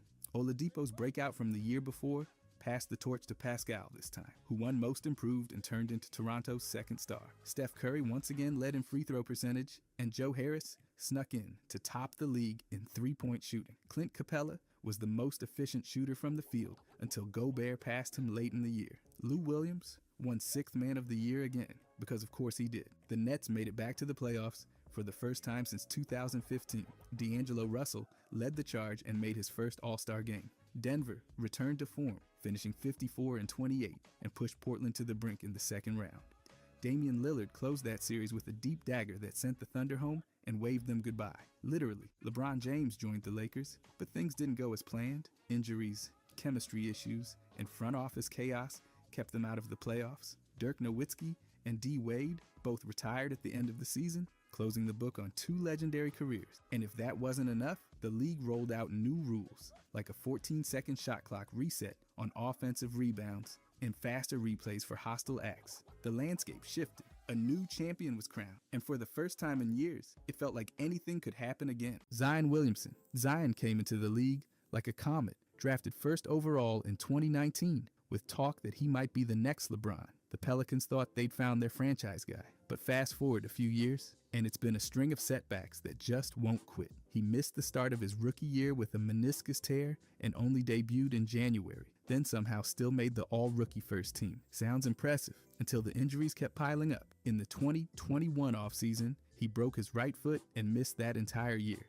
In 2022, he hurt his hamstring and played just 29 games. The next season, he hit a career high of 70 games, then pulled his hamstring again right before the playoffs. The Pelicans made it, but Zion didn't play a second. This season, he started strong, missed over 20 games early on, got suspended for missing a flight, then managed 2 triple-doubles before a back injury ended it all at 30 games. And even with his monster numbers, over 24 points, 7 rebounds, 5 assists, he still missed half of all possible games in 5 seasons. Between injuries, weight issues, and 0 playoff appearances, the league's most explosive talent turned into the most frustrating story. Andrew Wiggins, coming out of Kansas, he was hyped like crazy. People were already talking about him as the next face of the league, and the hype only grew when he was taken first overall in the 2014 draft. He had the athleticism, the scoring flashes, and even real defense upside. After getting traded to the Timberwolves, before ever playing a game for Cleveland, he hit the ground running, winning Rookie of the Year and playing all 82 games. Then he dropped over 23 points per game in his 3rd season, and the buzz started again. But that was as loud as it got. In Minnesota, he was always in that 17 to 20 point range, never really improving, just floating. He got the minutes, the chances, but never really led. So in 2020, the Timberwolves traded him to Golden State. He wasn't a bust, but he wasn't that guy either. In Golden State, he played a key support role during their 2022 title run, even got one All-Star nod. Still, he never became the offensive leader or franchise identity he was supposed to be. By 2025, he was with Miami, and while he had a small scoring bump, there was still no sign of consistent leadership. After more than 760 regular season games, he's had solid stats, but never became a generational cornerstone. The promise? Unreal. The delivery? Just not enough. By the way, if you guys want to subscribe, I'm going to be posting every day. Thanks. Anyways, Lonzo Ball. Picked 2nd overall in 2017 by the Lakers, Lonzo came in with sky-high expectations. At 6'6", with elite court vision and standout defense, He was labeled the franchise's new face before he even played a full month. His rookie stats weren't bad. Over 10 points, 7 assists, and nearly 7 boards a game. But the shooting? Brutal. Just over 30% from deep and 36% from the field, with a weird shooting form that had to be completely rebuilt. And the injury started early. Shoulder, ankle, knee, you name it, limiting him to 52 and then 47 games his first 2 years. Traded to New Orleans in the Anthony Davis deal, he improved. His shot got better, topping 37% from 3 and posting a career best 14.6 points in 2021. But the injuries never stopped, and the upward trend stalled. Then came the move to Chicago. His first year there, promising. He was efficient, defended well, and looked like he might finally break through. Then it happened. Severe left knee damage that wiped out the next 2 seasons. Over 1,000 days, gone. He came back in 2024, played 35 games, then went down again with a wrist injury. Despite flashes of potential and rare passing talent, Lonzo's career has become a cautionary tale. No consistent playoff impact, constant setbacks, and a stat line that doesn't match the hype. From future star to permanent rehab watch, it's been tough to watch. James Wiseman, coming into the league, he looked like a prototype built in a lab. 7 feet tall, 7'6" wingspan, and scouts were drooling over the combination of size, mobility, and raw talent. Golden State took him 2nd overall in the 2020 draft, expecting a franchise-changing big. But from the start, everything about his development just felt off. He only played 3 college games before jumping to the NBA, so the learning curve was steep from day one. His rookie debut showed flashes. He scored 19 in his first game, then dropped 25 about a month later. But in April, he tore his right meniscus, ending the season. Then he missed all of the next year, while the Warriors won a championship without him. When he came back in 2022, he couldn't stay in the rotation and spent time bouncing back and forth from the G League. By 2023, he was traded to Detroit, where his production was decent in short bursts, but it never stuck. The next season was quieter, and by the time he signed with Indiana in 2024, he tore his Achilles in the opener, gone before it started. He was traded to Toronto, then waived 2 days later. After 148 games, his averages are underwhelming. His numbers, his impact, even his availability, they've all trended the wrong direction. A case of potential never translating, and another reminder how brutal the league can be. Dennis Smith Jr., he came into the league looking like a human highlight reel waiting to happen. 9th overall pick in 2017, explosive, flashy, and coming off a big freshman year at NC State. He was supposed to be Dallas's new engine, a scoring, playmaking point guard with bounce for days. His rookie year backed it up too. Over 15 points and 5 assists per game, a couple of triple-doubles, and all rookie honors. It looked like the Mavericks had something real, but injuries showed up early and never really left. Hips, knees, ankles, wrists, you name it. Then Dallas landed Luka Doncic the next year, and just like that, Smith's role disappeared. He got traded to the Knicks, and while he had a few flashes, like a 31-point night, things quickly fell apart. His minutes dropped, his scoring dipped, and his shooting became a serious issue. He even had a G League stint and couldn't bounce back from it. From there, it was stop after stop. Detroit, Portland, Charlotte, Brooklyn. His averages hovered around 6 to 9 points per game, and the explosiveness that once set him apart kept fading. By early 2025, he was waived by Brooklyn and ended up signing with Real Madrid, not as a star, just depth. Over 326 NBA games, Smith averaged under 10 points per game. The injuries, the lack of consistent shooting, and his inability to evolve cost him big. Another prospect with top-tier athleticism who never made the league, Ben Simmons. Drafted 1st overall in 2016 after a hyped year at LSU, Simmons was supposed to be the next big thing. At 6'10" with elite passing and defense, he looked like a prototype for the future. But it didn't take long for things to go sideways. He broke his right foot before ever playing and sat out his entire rookie year. When he finally debuted, he won Rookie of the Year, made 3 All-Star teams, and even snagged all defensive first-team honors. But the shooting, it never came. In the 2021 playoffs, he went 15 for 45 from the line and practically vanished in crunch time. That collapse against the Hawks broke any remaining trust. After that, everything spiraled. He refused to play, skipped team mental health resources, racked up over $10 million in fines, and demanded a trade. When the Sixers finally moved him to Brooklyn for James Harden, fans hoped for a reset. Instead, they got more injuries. Simmons played only 90 games in 3 seasons, and his scoring, rebounding, and assists hit career lows. The lowest point, scoring just 2 points against Philly, while looking completely checked out. After getting waived in 2025, he joined the Clippers, barely cracking 3 points a game in a limited role. From future franchise star to afterthought, Simmons' career didn't just fizzle, it unraveled publicly, becoming one of the most high-profile examples of unfulfilled talent in recent memory. Justice Winslow, drafted 10th overall in 2015 after helping Duke win a national title, Winslow looked like the full package. He had size, elite defense, playmaking instincts, and that two-way potential everyone dreams about. His rookie season showed promise. He made the all-rookie second team while guarding top wings and logging solid minutes. But right after that, the injuries came like clockwork. Shoulder surgery in 2017 was just the beginning. He dealt with knee strains, hip trouble, back pain, thigh bruises, concussions, ankle sprains, an Achilles tear, and even a bone marrow procedure. By the end of 2023, he needed season-ending ankle surgery and had played just 267 games in 8 years. That's less than 40 per season outside his rookie year. Offensively, he never broke through. His jumper stayed streaky. He struggled to score one-on-one, and his averages, 8 points, 5 rebounds, under 3 assists, barely moved the needle. Analysts pointed out how rough his off-the-dribble pull-ups looked, and they weren't wrong. There were moments, like 12 points per game in 2019 with Miami, or solid defensive stretches, but they didn't last. He bounced from Memphis to Los Angeles to Portland, then ended up with the Raptors G League team, and finally, the Wisconsin Herd. What started as a potential star arc turned into a string of setbacks, fading roles, and constant rehab. Winslow's story is a reminder. Talent can only go so far when your body refuses to cooperate. Penny Hardaway. In the early 90s, he looked like the NBA's future. At 6'7" with court vision like a point guard and the frame of a wing, Penny was a matchup nightmare and an instant sensation. Drafted 3rd overall in 1993, traded to Orlando, and paired with Shaquille O'Neal, he quickly made headlines. By his second year, he was averaging over 20 points and 7 assists, making the All-NBA first team and leading the Magic to the finals. He even finished 3rd in voting in 1996.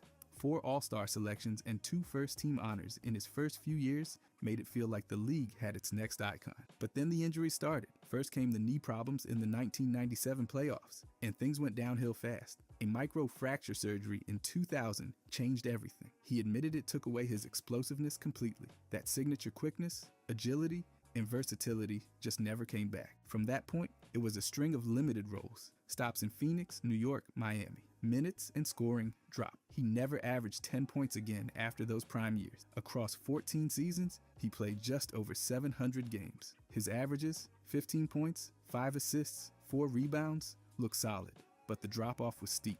Once considered a possible successor to Michael Jordan, Penny became one of the league's biggest what-if stories. A career that began like a rocket, cut short before its true peak could even begin. Jimmer Fredette, after torching college basketball in 2011 and winning every award short of a Nobel Prize, Jimmer entered the NBA with full-blown Jimmermania. Drafted 10th overall and quickly shipped to Sacramento, he was supposed to be the next Steph Curry, lights-out shooting, ridiculous range, and a scoring machine. But the NBA version never quite showed up. Over 6 seasons and 241 games, he averaged just 6 points a game, barely registered assists or rebounds, and only started 7 times. Defensively, he was a turnstile, and without the ball in his hands, he couldn't do much. Teams cycled through him. Sacramento, Chicago, New Orleans, New York, and later a brief blip with Phoenix. But his role kept shrinking until the league just moved on. Meanwhile, in China, Jimmer exploded. He averaged over 37 points per game with the Shanghai Sharks, dropped 73 in a single night,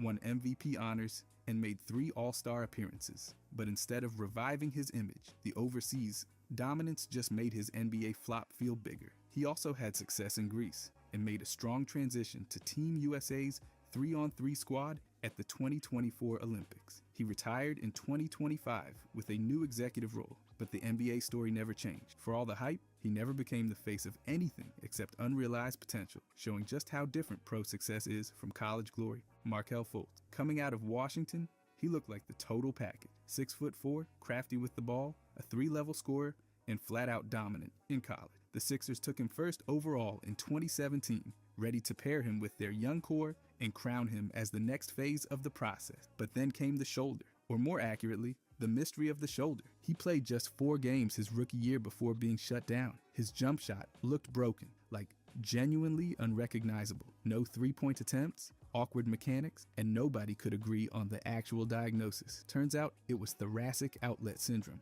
a rare condition that wrecked his shooting form. He returned late that year and even notched a triple-double at 19 years old. But the damage was done. The following season, he lost his starting spot after 15 games and was traded to Orlando. There, he had a brief resurgence, 12 points and 5 assists in 2020, but tore his ACL in January 2021. That erased another full season. His best numbers came in 2022 with the Magic, but it never felt like he was close to regaining that pre-draft dominance. Then came Sacramento in 2025, where he played just 21 games off the bench, averaging under 3 points per game. After 255 total games, he's averaged just over 10 points per contest. From top pick to bench filler, Fultz became a reminder that sometimes potential can vanish before it ever fully arrives. Ricky Rubio, drafted 5th overall in 2009 with sky-high expectations. Rubio was supposed to be the next great European floor general. He had dazzling vision, creative passing, and the kind of instincts that made scouts fall in love.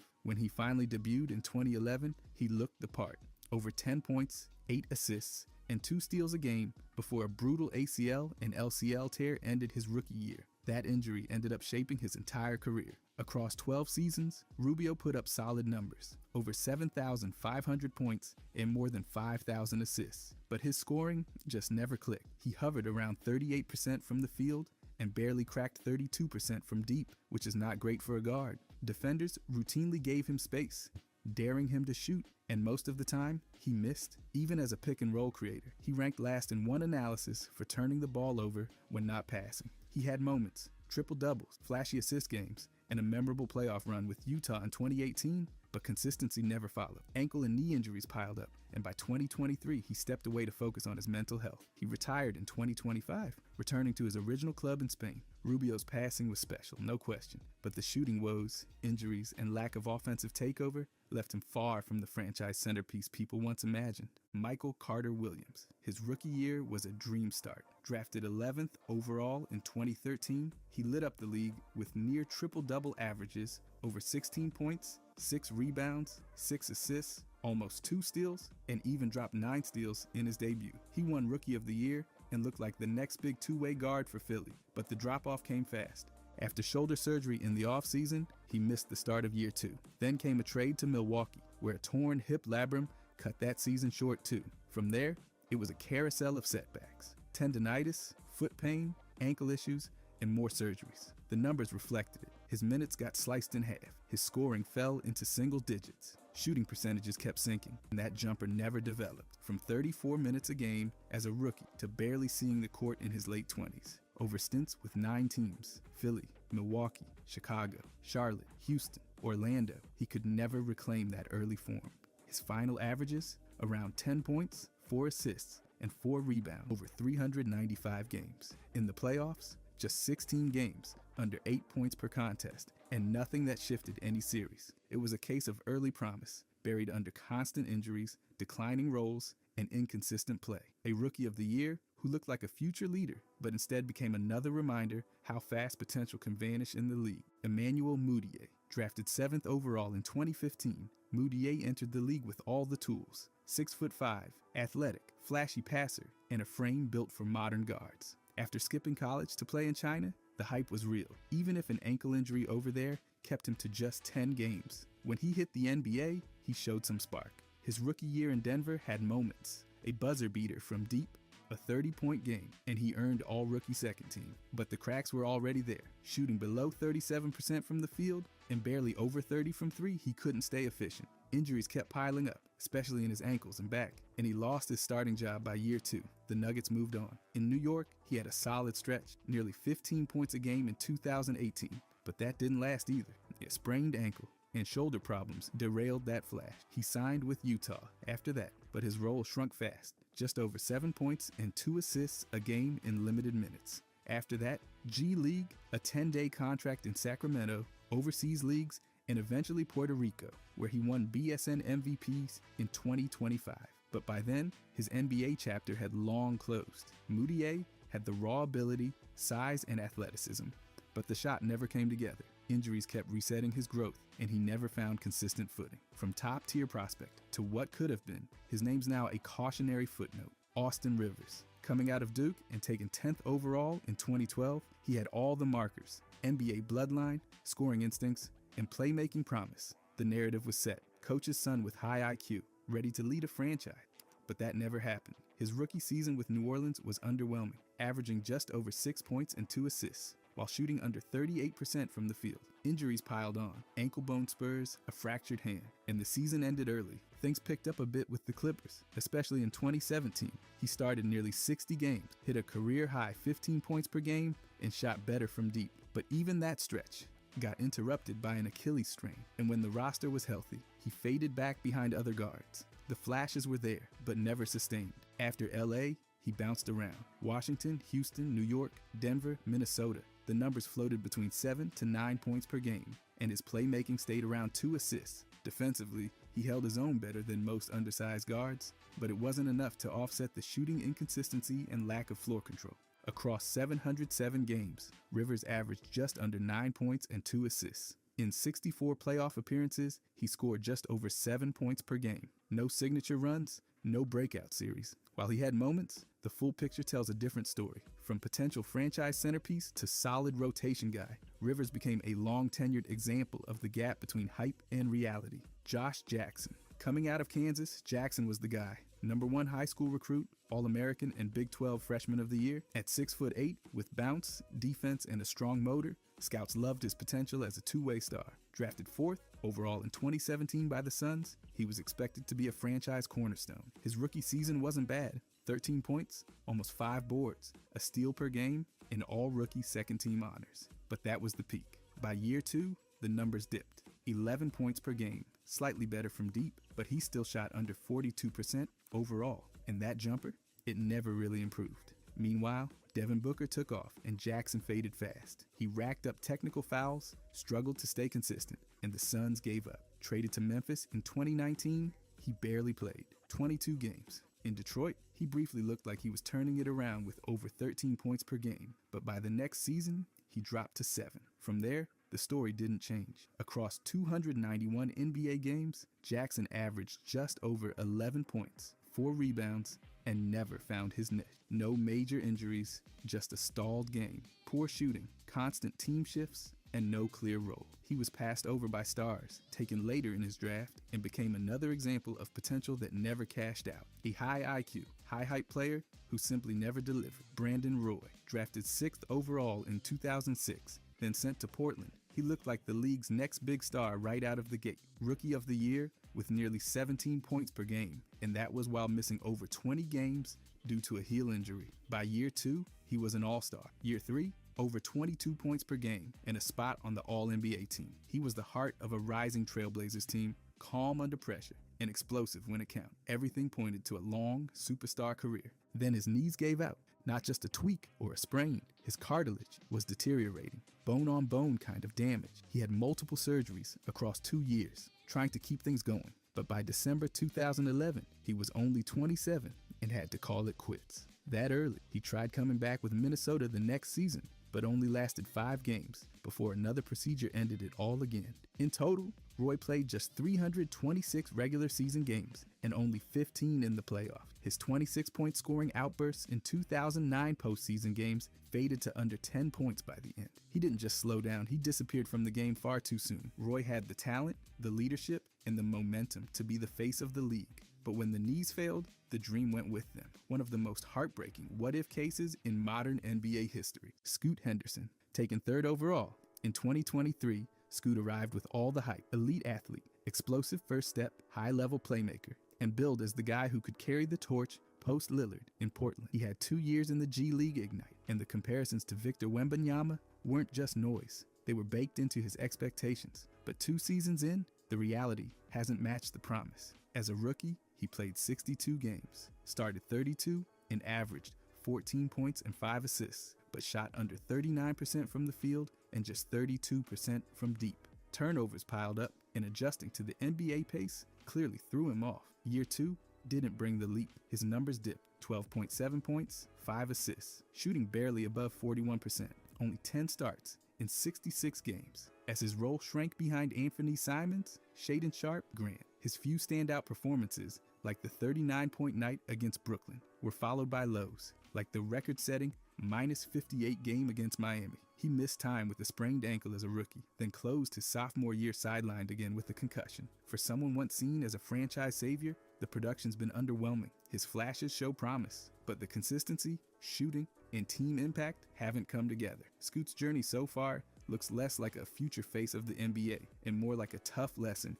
in just how hard it is to meet the hype. Although it's still possible for him. Tyreke Evans. When he was drafted 4th overall in 2009, the hype was loud. A 6'6" combo guard with size, skill, and the kind of rookie production you rarely see. Over 20 points, nearly 6 assists and 5 rebounds per game, and Rookie of the Year honors. He joined a short list of players to average 25.5 as a rookie, and the comparisons came in fast. LeBron, Harden, even some whispered next face of the league chatter, but it didn't hold. After that breakout season, his scoring and impact steadily dropped. By the time he joined New Orleans, he was averaging just under 15 points. The efficiency was never there. Career field goal at 44%. Three-point shooting around 32%. He bounced between starting and bench roles, never locking in long-term with any franchise. Injuries didn't help. Plantar fasciitis, knee surgery, rib problems, ankle tweaks. Year after year, something kept him off the floor. In 2019, he got hit with a major setback, a league suspension for violating the anti-drug policy. That knocked him out of the league for multiple years, completely killing whatever momentum he had left. He returned in 2022, but the spark was long gone. Across 11 NBA seasons, Evans averaged nearly 16 points and 5 assists, but never reached that next tier. From rookie sensation to rotational piece, his career serves as a prime example of how fast potential can slip when injuries, inconsistency, and off-court trouble mix together. Jordan Hill, drafted 8th overall in 2009 by the Knicks. Right in between Curry and DeMar, Hill came out of Arizona with big numbers and bigger expectations. He just averaged 18 points and 11 rebounds, shot nearly 58%, and was supposed to bring a relentless motor, athleticism, and shot-blocking presence to the league. But his time in New York didn't last long. He was traded mid-rookie year to Houston, where he barely cracked 4 points and 2 boards per game. That set the tone. Over 8 NBA seasons, Hill played in just over 400 games and averaged under 8 points and 6 rebounds in less than 19 minutes a night. He had his best stretch with the Lakers between 2013 and 2015, even posting 12 points and nearly 8 boards a game at one point, but he never took that next step. His game lacked a three-point shot entirely, literally 0 career makes, and his defense never became the reliable asset teams hoped for. Injuries, especially hip issues, slowed him down, and his role kept shrinking with each move. After short stints in Indiana and Minnesota, he was out of the league by 2017, playing just 7 games in his final season. He never started a playoff game and never anchored a team. What started as a promising college to pro leap ended in quiet exits and unmet projections. Hill had the tools, but never quite put them together in a way that led to anything close to franchise-level impact. Jabari Parker, drafted 2nd overall in 2014, he came into Milwaukee with sky-high expectations. After a dominant year at Duke, people were calling him a future franchise player with the kind of polished scoring and rebounding you just don't see from most rookies. And for the first 25 games, it looked like the hype was real, over 12 points and 5 rebounds per game. But then came the first ACL tear, left knee, December, season over. He rehabbed, came back strong, and by 2017, he was averaging 20 points per game. Then, disaster again. Same knee, same tear. 2 ACL surgeries by age 22. That's a brutal hit to any player, let alone someone whose game leaned on athleticism and quickness. He returned, but it wasn't the same. In 2018, he played just 31 games and started only 3 of them. From there, it was a carousel. Chicago, Washington, Atlanta, Sacramento, Boston. He'd show flashes, dropping double figures off the bench, but never carved out a lasting role. By 2022, he was out of the league. At 29, he'd shifted to Europe, first Barcelona, then Partizan, but it felt more like a new chapter than a revival of the old one. Parker's raw talent was undeniable, but between devastating knee injuries, role instability, and inconsistent production, he never became the dependable franchise star so many projected. His story stands as one of the toughest examples of elite potential lost to injury and instability. Johnny Flynn, drafted 6th overall in 2009 after lighting up Syracuse and dropping 34 points in that legendary 6 overtime battle against UConn, Flynn came in hot. He was quick, creative, and confident. Exactly what Minnesota thought they needed at point guard. His rookie season looked solid on paper.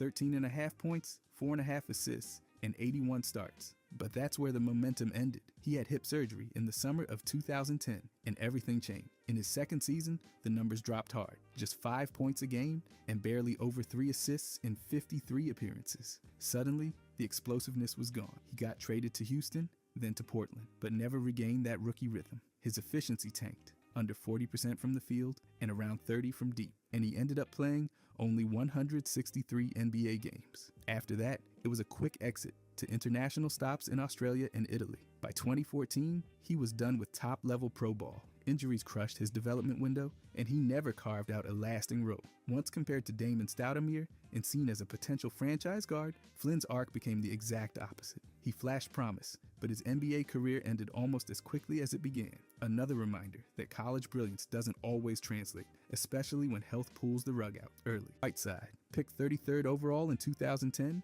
his early NBA years were forgettable. He bounced between the G League and overseas until 2014 when Miami gave him a shot, and he made the most of it. Suddenly he was everywhere, blocking everything, grabbing every rebound, and putting up box score numbers that made people pay attention. 11 points, 10 rebounds, nearly 4 blocks per game, just a few years after barely holding on to a roster spot. By 2016, he was leading the league in blocks and earning all defensive honors. The next season, he led the league in rebounds, 17 points, and over 14 boards per game. Miami rewarded him with a massive contract, and it looked like they'd found their long-term defensive anchor. But the numbers didn't tell the whole story. Whiteside struggled with pick-and-roll defense, lacked mobility, and didn't fit the evolving, space-heavy league. His stats looked great, but teams didn't trust him late in games. Critics called it empty calories. Big numbers without big impact. He got traded to Portland, then bounced to Sacramento and Utah. His minutes dropped, his role shrank. By 2021, he was barely averaging 8 points and 6 rebounds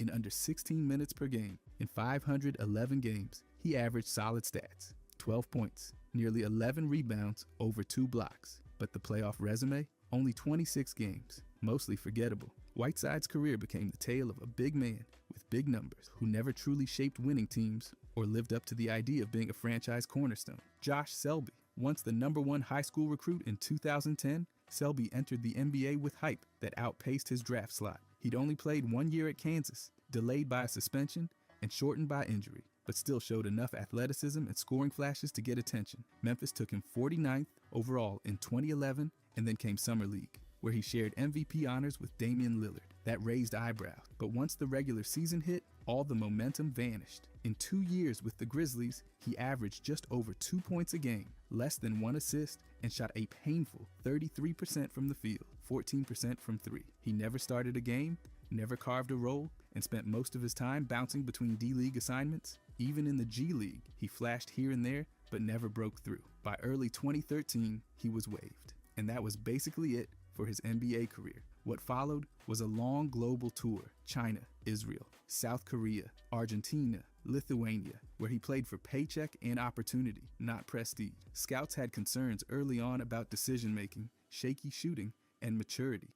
Unfortunately, all of it showed. Selby had raw talent and bounce, but no development arc. From top prospect to near invisible NBA presence, his journey became yet another reminder that early hype doesn't guarantee anything when the lights turn on. Kevin Knox, drafted 9th overall in 2018, he came out of Kentucky as a 6'8" wing with smooth shooting mechanics, size, and flashes of versatility. The Knicks saw him as a potential centerpiece, a long-term scoring option who could stretch the floor and finish at the rim. His rookie season seemed promising on paper: nearly 13 points and over 4 rebounds per game across 57 starts. But then the problems started showing. Despite the usage, his advanced metrics were brutal. He ranked near the bottom of qualified players in almost every category. Over the next few seasons, his numbers dropped fast: 6 points per game in year 2, under 4 by year 4.